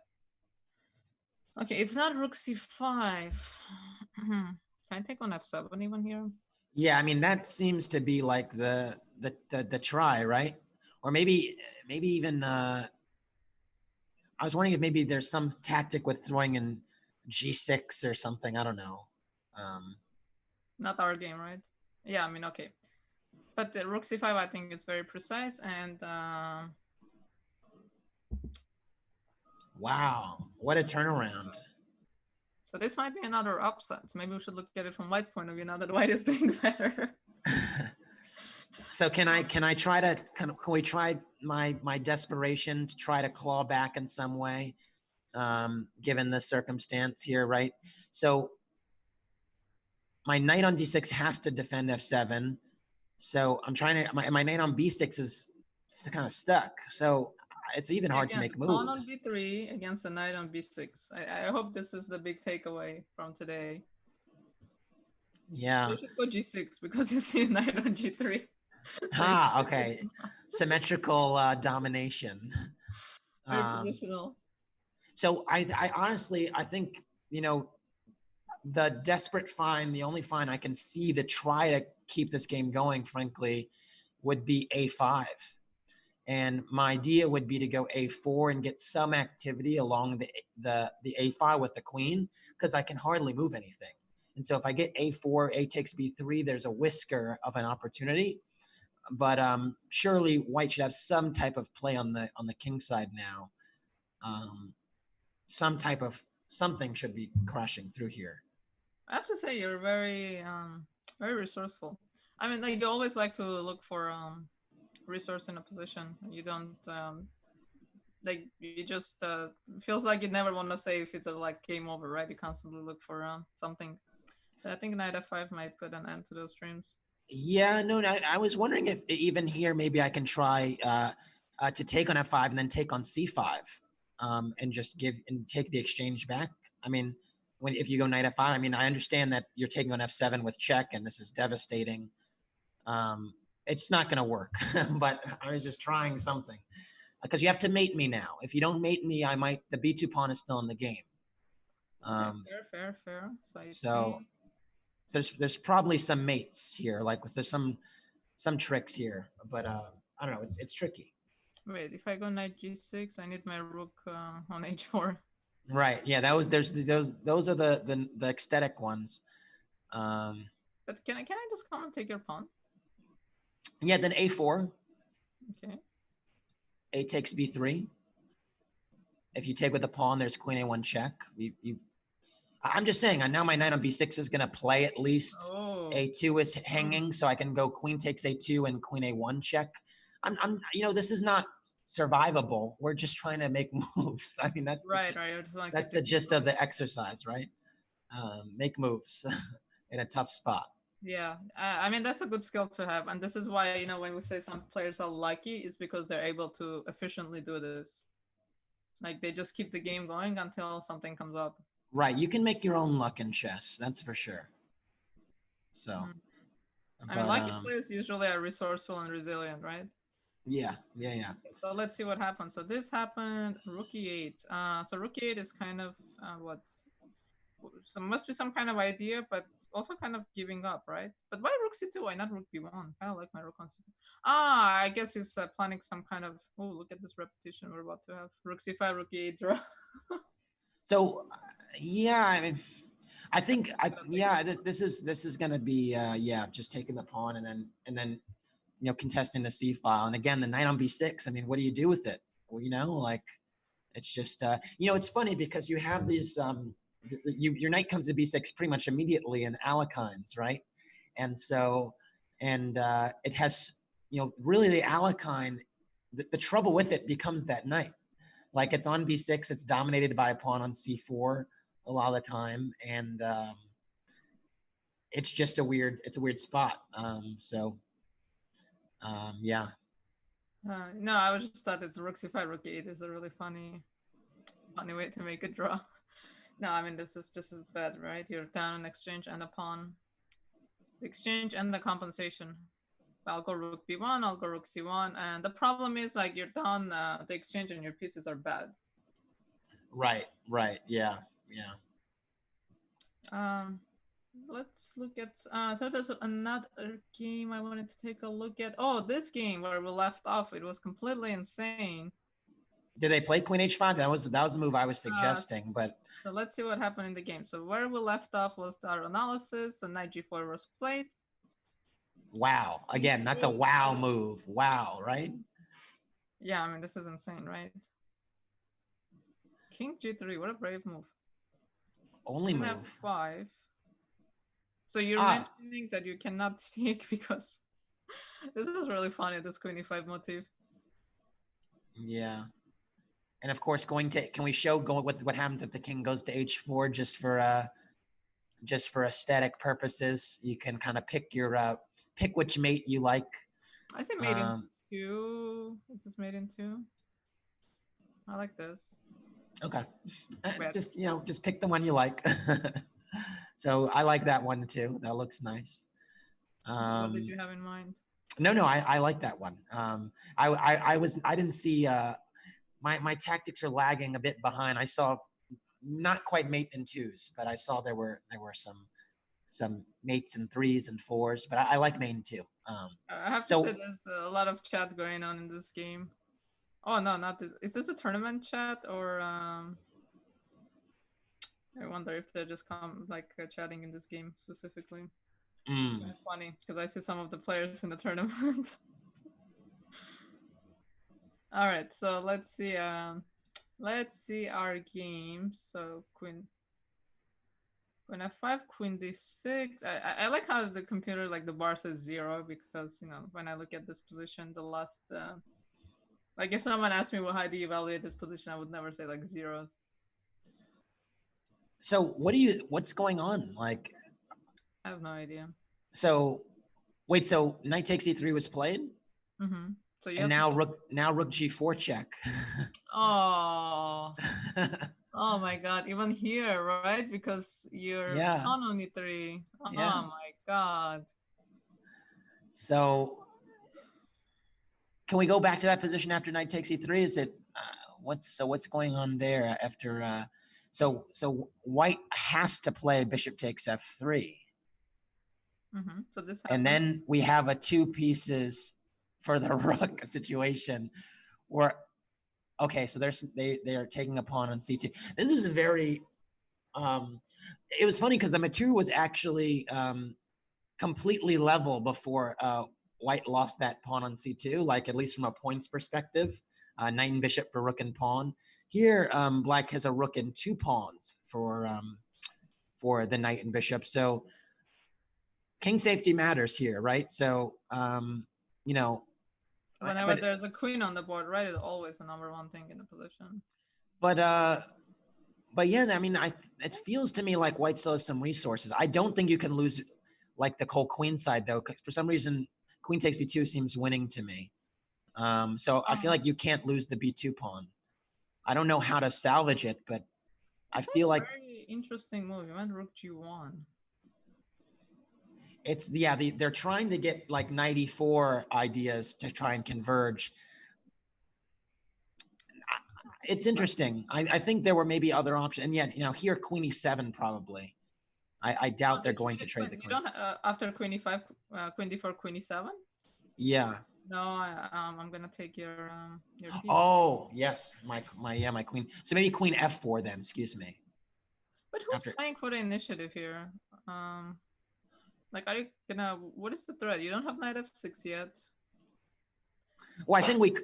Bless you. Couldn't we agree though that if white, all the endgames are going to be terrible for white. I mean, right? The pawns are so white has to try to create some type of initiative, right? Yeah, because in the endgame in general, that's when rook is better than the minor pieces, and here you have 3 pawns. And they're all weak. They're all isolated and weak. And I know I kind of think about pawns. I kind of think about pawns like like little kids on a field trip. If they get separated, they're just gonna bad things are gonna happen. They have to hold hands, in the public places, So like that's kind of how I look at my pawns. And all these pawns are like separated kids on the field trip. It's not a good look. All right, so a lot of moves have been played in this game. So knight c5, trying to win a pawn. What about a separated knight? Separated knight is a dangerous piece. Yeah, those are easily go home. Yeah, exactly, right. So yeah, this is a position. I mean. Oh, this looks super awkward. I know you're hanging on, but this feels and looks very, very awkward. So, I mean, if you give white, basically the only reason white isn't completely winning is because black has a weak back rank, right? So, like, black would love to go, like, attack the bishop somehow, but black does have to take care of the back rank. Like, rook d8, maybe rook c1 is, like, the only thing that's holding things together, or rook b1. He took immediately. What I wanted to do is I wanted to check and then take. But then, okay, so rook b1, rook takes b6 doesn't work because f2 will be hanging with tempo. Yeah, so that makes sense. Here you have a really nice tactic. Does this work? Tell me this works. It looks, but what if I go? I think it does. Well, what if rook takes f2 check? And then rook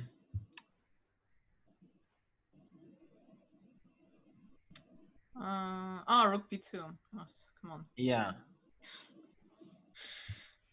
That was close though, and I must say, like, that was a bolt from the blue. Like, I think it was kind of a bluff. I was like, "Wait, it's a nice tactic," and you immediately believed me. Well, I'm gonna trust my fellow commentator. I'm gonna believe in. I want to believe that we've got things under control. So most of the time we do.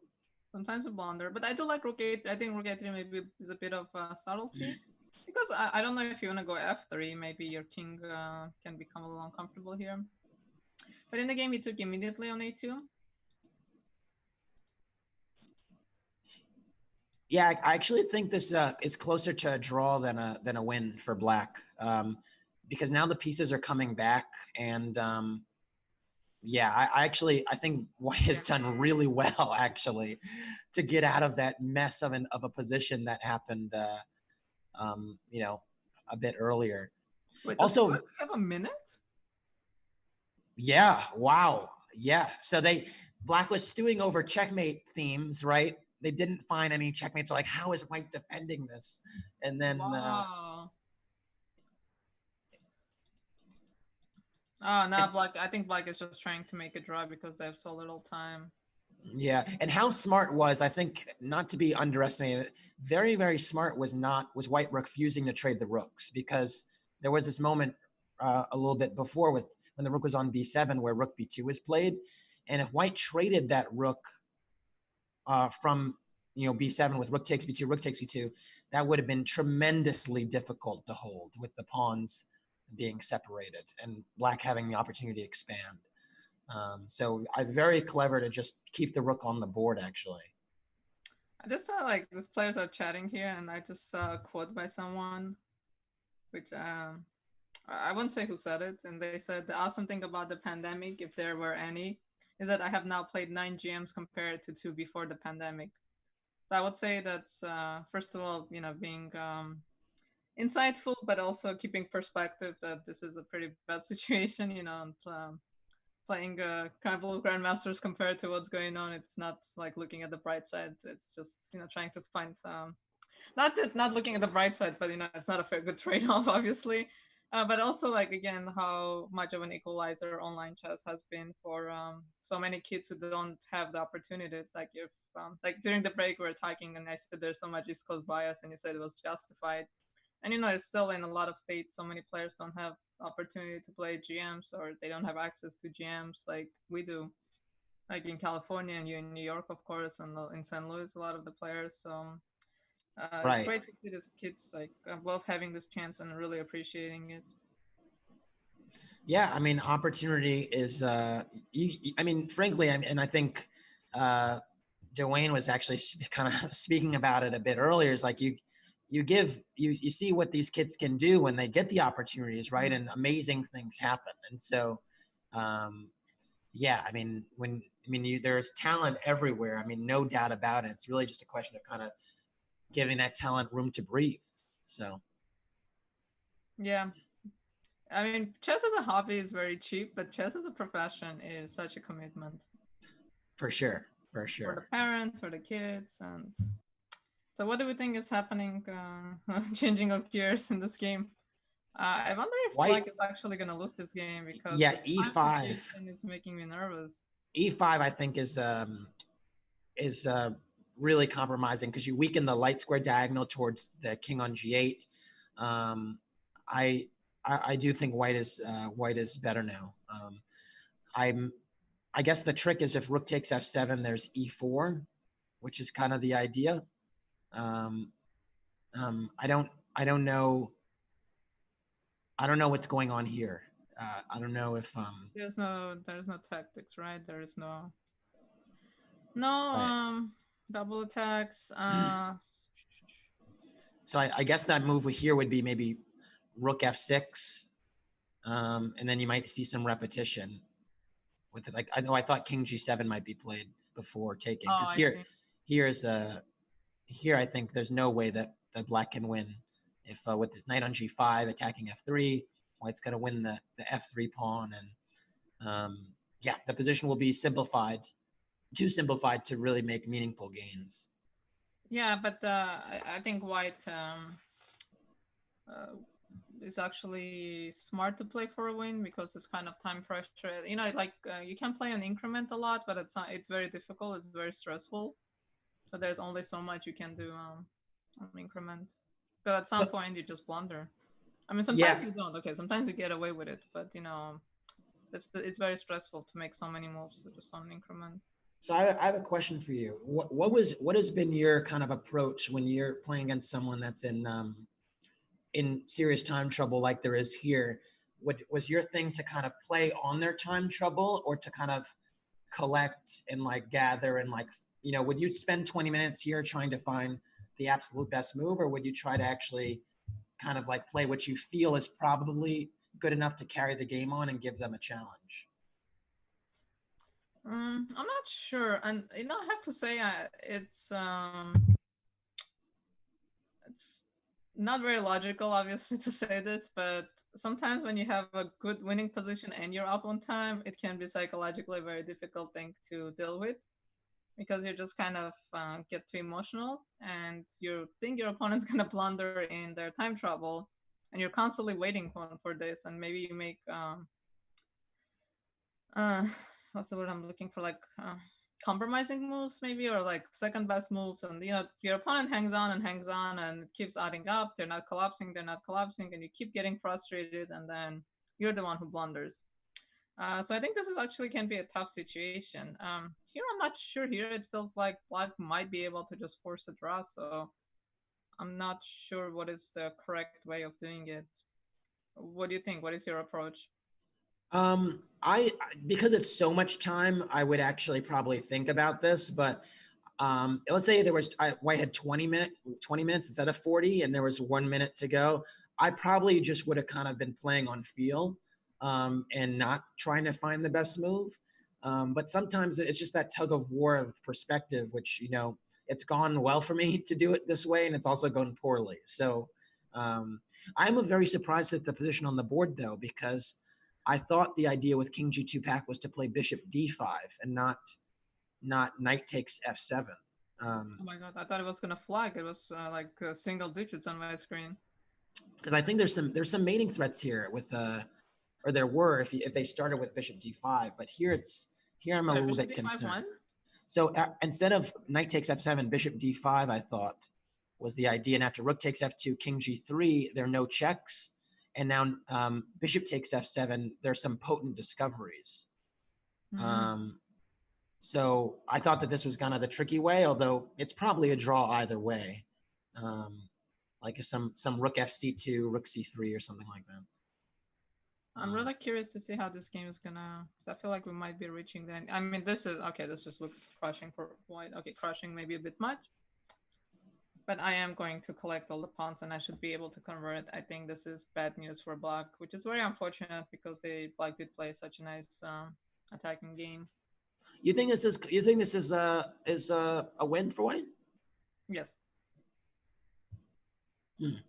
Especially given the time situation, there's no way you can hang on. When there's a knight on the board and you don't have a lot of time. Yeah. And also there's mating nets, patterns. So what I can envision is if somehow we trade rooks and I just take your knight with my rook, and because you have the wrong bishop, but I just don't see it happening. I feel like you're either going to lose all your pawns or you're going to get mated.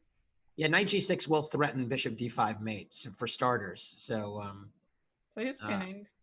Yeah. I think objectively this should be very bad. But yeah, now King F4 actually, right? Threatening mate. Yeah, that's a dangerous one. I wonder if I take your knight. No, but I would have to trade rooks. Yeah.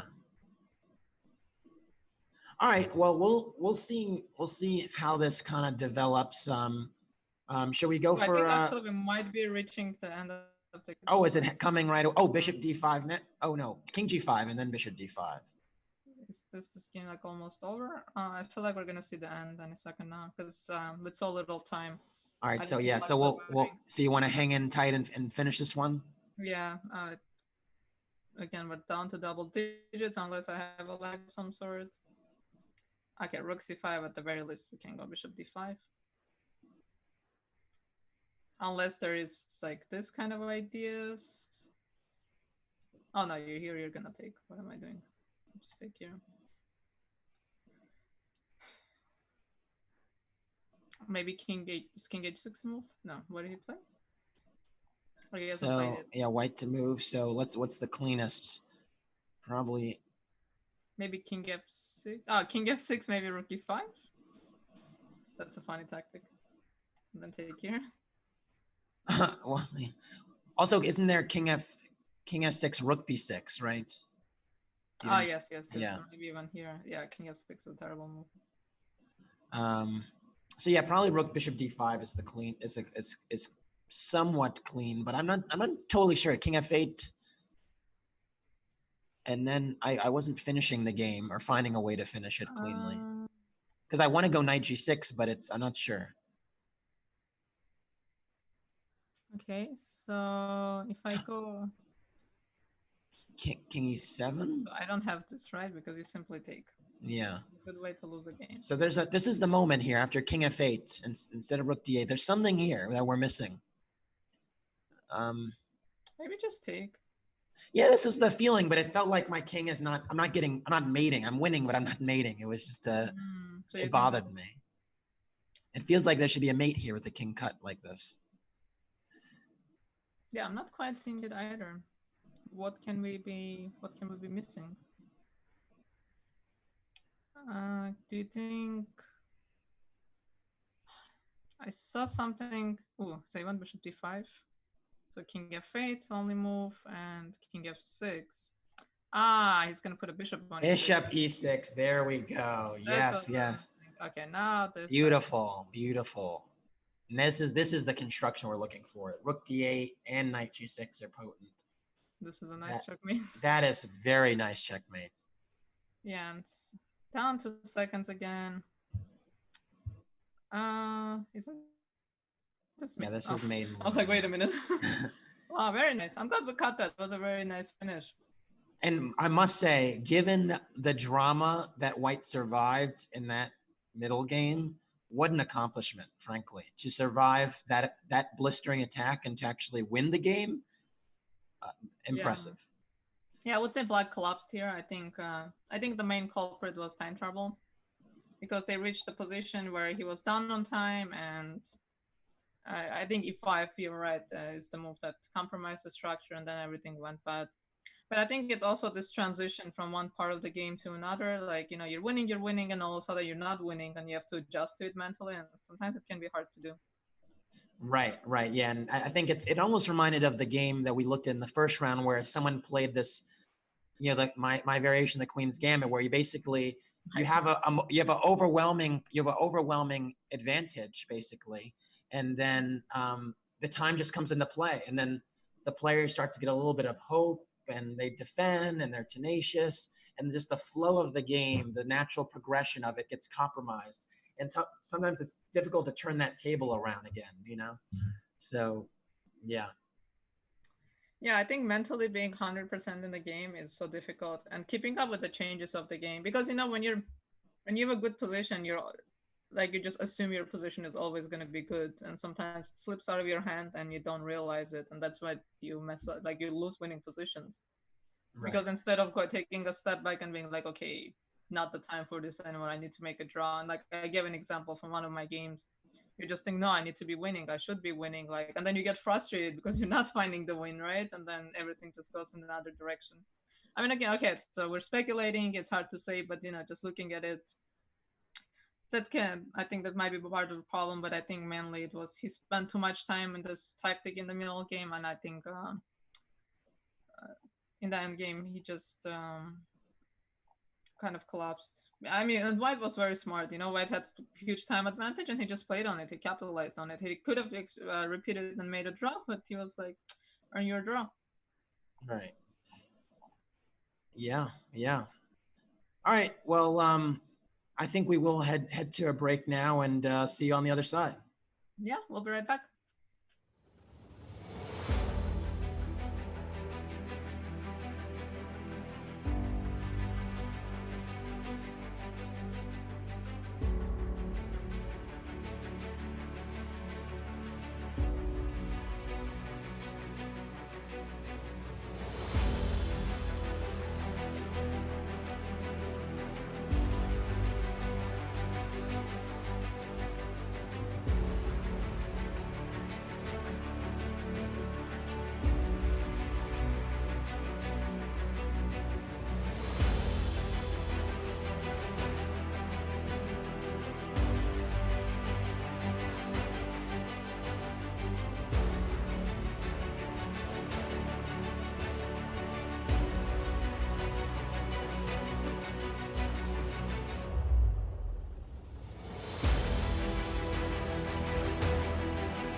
All right, welcome back. We have 2 games left in the Barber in this round, and yeah, there've been many upsets, many fascinating games, right, Tatev? So really, very interesting games. So which one are we gonna take a look at first? Well, we have 2 games going, so let's take a look at Arthur Gua's game. So when we left off, let me find where we left off. So we saw all of this. So Arthur Gua is the 2nd highest rated player in the Barber section, one of the 2 international masters. So we left off somewhere around here, right? He took the pawn. Okay, I have arrows, so we saw this. And now things are going, I think, from bad to worse. I think white is now converting. They do have the extra exchange, and this is making me really nervous around the king. Ooh, king h1. Not very subtle, yeah. Right, yeah. I mean, it must be said, I mean, this would be a pretty major upset. So, there's still, as we've already noted a few times today, you have to win the winning position. So let's see that white continues to build the pressure. I can even see actually something along the lines of bishop d3 and then rook b g2 at some point, just getting the last rook as well. Might not be necessary. I'm sure there's probably a tactical blow sooner, but just amazing how white is kind of building the coordination, right? So yeah, we do have the threat of taking on b5 and then hopping with the knight and maybe taking here. I don't want to invite queen to e4, but okay, possibility. Maybe we'll put a bishop on d3. So he took. Oops, wrong arrow. And knight h6. What happens if I take? Wow, that's nice. Okay, you have to tell me because apparently you saw something. So I thought you just take. I just think you just take with the G pawn, and then queen f6 is a threat, and it looks kind of lost, right? Because something like this, you just go queen g5. Yeah, I was looking at queen g5. There's also the rook on c7 is loose all the time as well. Not that you need more material, but just something to note. Yeah, but something like this, I thought maybe queen e4 might. Queen e4. Yeah, but even here, you just go rook g2 or f3, and yeah, there's just too many things hanging. Let's go back. So knight h6. What an unpleasant move to face. I must say, I did not originally see that shot, so I am kind of impressed that, like, the white player is saying, and let me not just say the white player, Roshan Nair is saying, you know what? I don't have to wait. I don't have to build up my position anymore. I'm just going to go for it. So let's look at it from the winner's perspective. You like that. You like looking at it from the position of strength, right? I mean, the way it generates is automatically. I think it goes by a higher rating, but yeah. Of course. So Okay. which way do I take? I guess this way. You take and so this is the difference. And now bishop e4, and this might be a bit unpleasant. Wait, this isn't the game continuation, is it? No. But it's funny. Okay. Right? 3 minor pieces versus 2 rooks. Not something you see very often. Yeah, and also just the king safety kind of flips on its head because all of a sudden white's king is weak. No, in the game he played knight h6, and so knight h6 he decides to go bishop e6, so he ignores it. But now, there's something here. There's something here. Yeah, but what? I don't quite see the blow. Okay, let me try this. I mean, I'm not thrilled about this, to be honest. Okay, I'm up to exchanges, but okay, I cannot. It's funny, right? You say I'm up to exchanges, but I don't know. Like this bishop maybe can come in, and yeah. I mean, I wouldn't play it this way either. I understand. I feel your reluctance. Let's try and find a cleaner solution where we're not picking up material. We're just mating the king. You might just look at it for a moment and see. I wanted to do something funny. I don't think it's working out. Yeah, rook c2. Yeah, that came to mind as well. I was even thinking just f3, honestly. Like, why can't I get my rook into the game? I think this is some kind of a funny draw, actually. I think this is a perpetual, because you cannot take. No. This is suicidal, right? Yeah. So you have to, so you just repeat. Okay, but you don't want to do any of it. You just want to swing another rook. Yeah, just showing who's boss. Just showing who's boss. You know, I dare you to take my my pawn, my knight. Yeah, then I take and then I play rook at rook bg2, and it's gonna be lights out. I feel like there should be something. Has to More be. direct, right? More direct. Yeah, like how can there not be? Can I go G6? What is G6? Well, Okay, the bar is saying it's great. Maybe. okay. Yeah. Hold on. I'm also looking at G7, seeing if this works. I'm going. Oh wow, that's pretty. Christopher you on this, but oh no, hold on. Come on, we should be able to see basic tactics. Yeah, that is pretty. That is pretty. And this one, frankly, I wouldn't have seen immediately either. This is not my my foray. So my forte, excuse me. So Your foray, I like that. So if I go G6, but G6, what is my threat? Can I...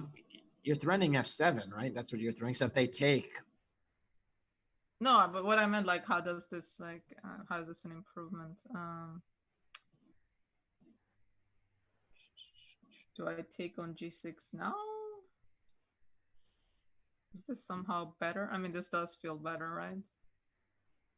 Yeah, the king's weaker. I was even wondering if rook takes G6 works, or is that too much instead of knight takes G6? Oh my. Like H takes G6, rook takes G6. Wait, what if I take?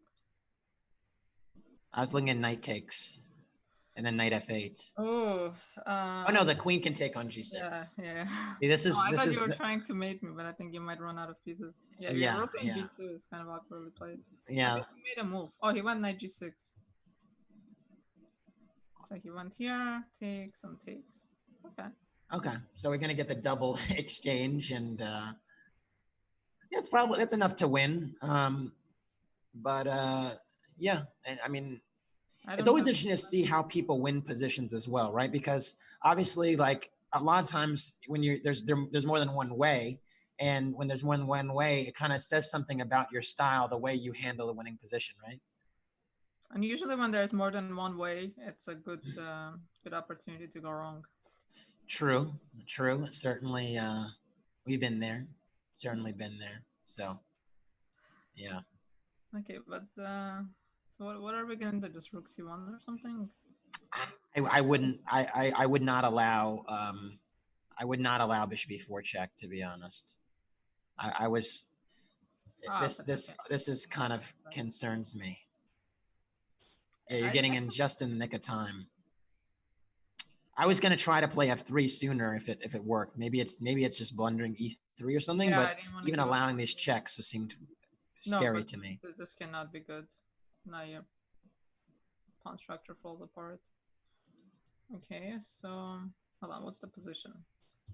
The position is this. Oh, he went knight a8. I played knight a8, but I thought knight a8 doesn't work. Can I go queen e5? Yeah. Oh no! That's not worth it. Do I have something better? No, but queen e5 is good, right? So you don't have f6, like you don't have this. No, yeah, no. This is I think not creating the confusion you need to create to try to at least get something for this. In fact, your knight is actually better off going to c4 than to a8, because at least if you go knight c4 here, you might get some rolling queenside pawns, right? Wait, I would queen f4. Queen f4. Oh, wait, really? Takes, but why? I mean, this is a lot of pieces. I'm not sure about how. I'm not sure about the direction this game is taking. Yeah, I mean, I think Arthur's right back in it. Yeah, bishop e4 is a threat. If you go here, I go king h7, and I'll take on h6. I mean, he's back in it. He's back. Yeah. This is not what White wanted. They just had such a grip on the position. I think at some point White got impatient with knight g6. Maybe maybe there was something better. I mean, it's kind of hard to, like, at some point you do have to calculate something and win, but I think it also goes back to, like, again, what I was mentioning before about, there are different ways to win the winning position. And I mean, even in a lot of our variations, we're kind of throwing more pieces at the fire to win the game, when really white was up to an exchange the whole time with favorable minors on with favorable knights just bearing on the position. I would have just gotten all the pieces to the game with bishop d3, f3, rook bd2, rook bd2. Excuse me, rook bg2. They're just the position will just collapse when you get all those pieces in the game. You don't have to do anything special. And it kind of reminds me of, like, in sports, when you're up, like, allow me the sports analogy. If you're up, like, 14 points in a football game, NFL, that is, with, like, 3 minutes to go, just run the football. Like, there's no need to just run out the clock. You don't have to do anything crazy to win the game. And I think white was a little bit overexcited about winning it brilliantly as opposed to just winning it. Yeah, I think at some point maybe started looking at too many tactics and kind of forgot that the position is, sometimes it's like position will win itself. Queen e5, and I don't know, what is this endgame? I mean, my problem piece is the knight, but the thing is, again, like, I can consolidate. Like, I'll put a bishop on e6, my knight will come here on d7, and my pieces will defend each other. I actually was wondering maybe the knight should get the e6 square, actually, because the bishop on f5 is stopping rook c2. I kind of assumed maybe this rook will try to get active. So I'm just trying to consolidate so that none of my pieces hang, and then try to Gotcha. make improvement. Yeah, not what white wanted. Yeah. Wait, he didn't trade. Huh. Wow. There's a evolving ambition in this game. I think that's the most judicial way to put it. There's both sides are having having ambitious ideas about where to put the pieces. I hope Arthur's not missing bishop d6, queen g7 mate, because bishop d6 would trap the queen if not for the g7 square being available. Right, so what does white play here? I would like to get my b rook in the game, so I'm looking. My instinct would tell me rook bg2. But what is your rook doing on g2? There's ideas of rook g5 takes f5 potentially. There might also be some ideas of queen takes f5 in the right circumstance. That's what I'm thinking about. Why don't we briefly, is the other game still, the second other game going on as well? Why don't we briefly take a look at that other game that's going on, and then come back to this? Should I look at it from white's? Oh, okay, first of all, guess the opening. All right, so let's see. So, no idea. End game structures would be very difficult to understand. Yeah. What do we think about this end game? I think close to very drawish territory, right? Who would you rather have? Ooh, rook g5 is such a committal move going into a king and pawn endgame. Like, when you're done on time, like, playing this kind of move is so risky because you're either winning or you're losing, right? It's usually true. You're not, it's not like your position, like you have a fortress or it's equal and then you go king and pawn endgame like this, and then. And really, you're saying that, I think, because the pawn structure isn't completely symmetrical, right? Like, if it was, then there wouldn't be any race or anything going on. But it's because they're not, the pawn, there is imbalance in where the pawns are, that you're assuming risk. Well, I also know that king and pawn endgames are very concrete and you can calculate them out. So when you play it immediately, that tells me you haven't calculated it out. And like, when you're given a king and pawn endgame, you can figure it out how it ends, right? I mean, there's X number of moves, pawns only move in one direction, and you have a king. Like, it's not that that difficult.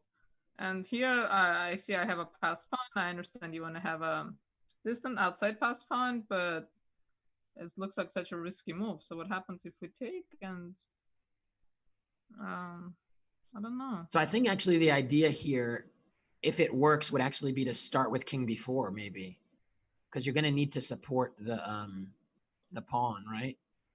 And you can take on b5. I think this would be more precise because you can, in some lines, then potentially bring your king back to get in the square of the g pawn, or you can try to aggressively play king c6 and queen. I don't know where this is going though. I haven't calculated it. Okay, but here I think you can at the very least make a draw, right? Right.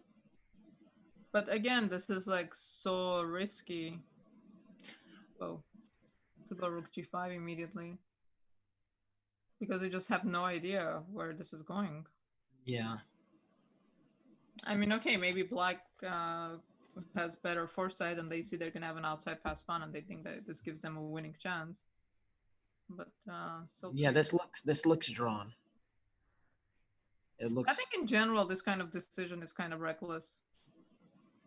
Not in this position specifically, but then I've done this before many times in time trouble. You know, like my move, you know, like move 40 is like a blunder because you just kind of make a when you're in time trouble and you're playing quickly and like things happen and then you move 40, you make some kind of a crazy move, but then your opponent gets the time and things go bad.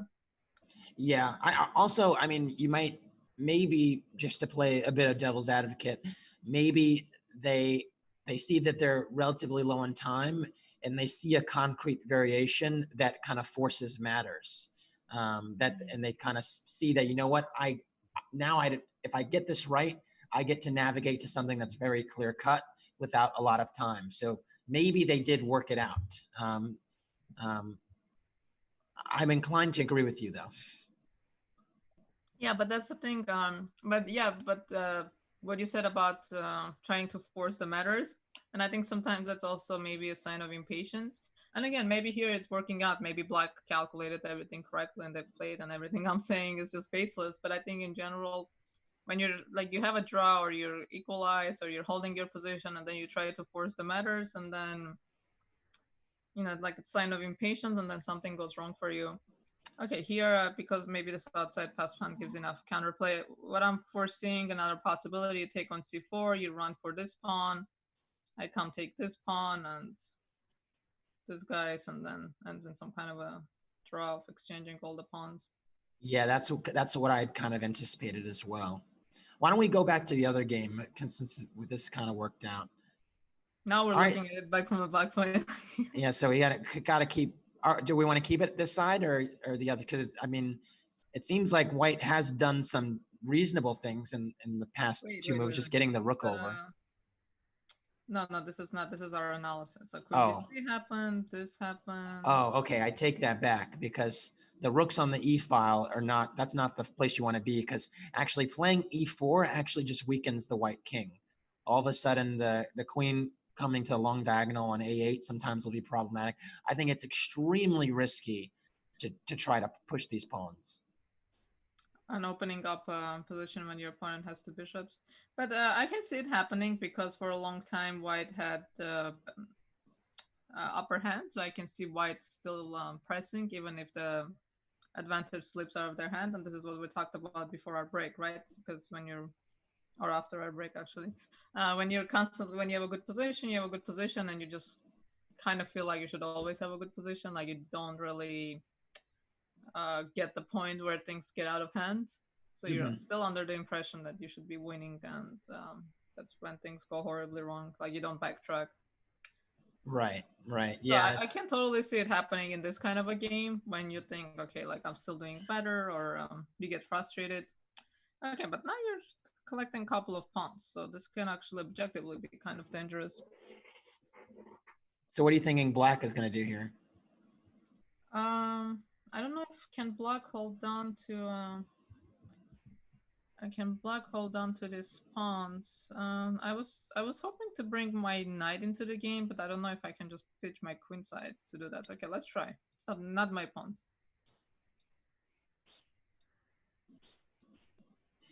Yeah, somehow I thought that if the rook is on b4, this is not going to end well for white.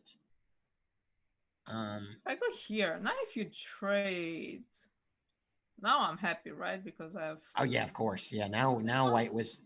Now, I mean, I don't think white is winning or anything, but I think white is definitely pleased with the outcome if the queens come off.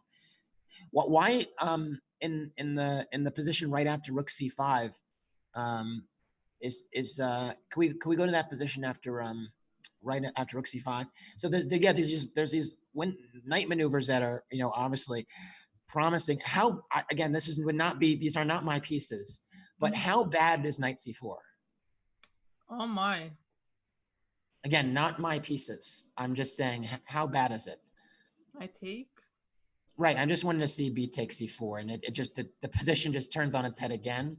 And it's very unclear to me because e4, which would you might want to play, just fall. I thought queen takes d4 is a little dangerous. King g2 perhaps. I want to go queen e5.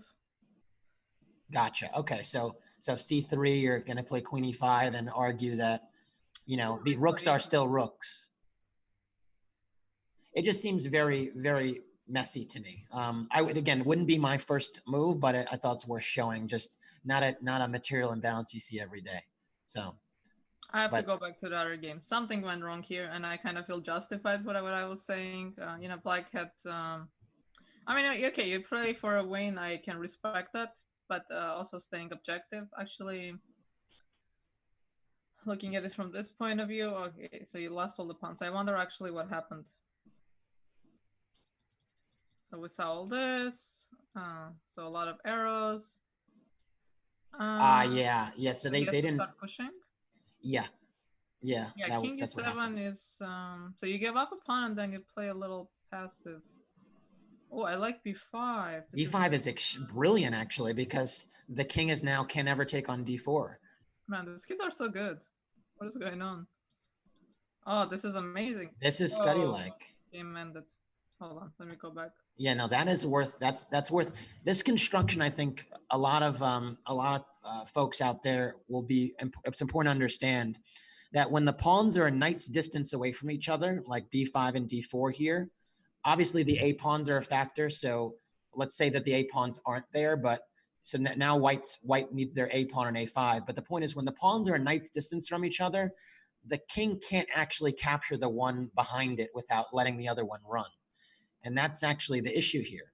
Okay, I can make it happen. So I'll do like this, just to prove your point. So this is like almost like connected pass pawns. Right. So you go here, I can go e2, and I can run for your pawn. You cannot take, because. And this is what.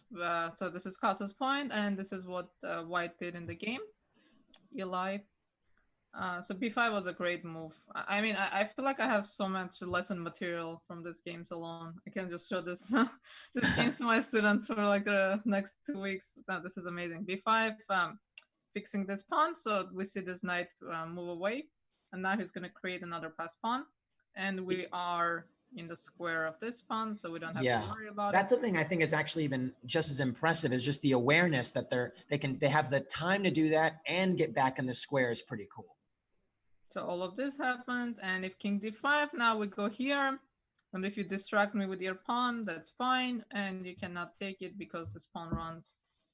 Wow, what a great game. What a great finish. You know, White got a chance and they took it, and very, very impressive. So now we just have that last game, right? Arthur Guo. Oh, wait. Wait, did he go knight c4? No, this is our analysis again. I always forget. Yeah, we jumped. This is our. Wait, but our one of the sides is playing. White is playing on incremental. Whoa! What happened? Wow, we missed a photo finish. Okay, let's see. So we saw all this. Queen e5. Okay, we saw queen e5. So queen h4 was played. Obviously, didn't trade. Knight d7. There must have been some kind of a tactic. Wait, hold on. Go back a move instead of bishop e6. There's something there. What are we missing here? Great question. Maybe queen h. No, f7 is hanging. Oh, okay, so you have to do this, yeah. Actually, you don't, because you have bishop g7. So if you have some kind of a... No, we're not missing anything there. Yeah, there's nothing. There's nothing. But I think queen e4 would have been a safer move.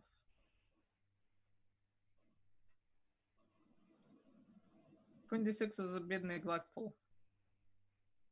Queen Well, d6. I think the idea with Queen D6 was to come back to G3, right? It just doesn't work out, or? Well, I mean, you have a threat, right? So you want to take and you want to come back, but I think Queen H3 was Yeah, and then just Queen F1, yeah. yeah, I think he played yeah, you don't have Queen G3 because I check and take. Mm-hmm. So he played Rook F2. Oh no, this is bad. Yeah, but the time situation really Yeah. showed as well. What a pity, huh? Yeah, I mean, I think you know, you're gonna have some games like this. I think the kind of the constant theme or thread we see is you get a really promising position, and then winning it is really the key. And then as that time element factors in, you want to be making really good use of your time while kind of improving your position, winning the position. And again, I think it's a reason why consolidation can sometimes be helpful instead of just trying to throw pieces. When you're I mean, White was an exchange up with basically Black had no counterplay, and then really White tried to win it very forcefully, and it kind of rebounded. So yeah, and but very fascinating nonetheless.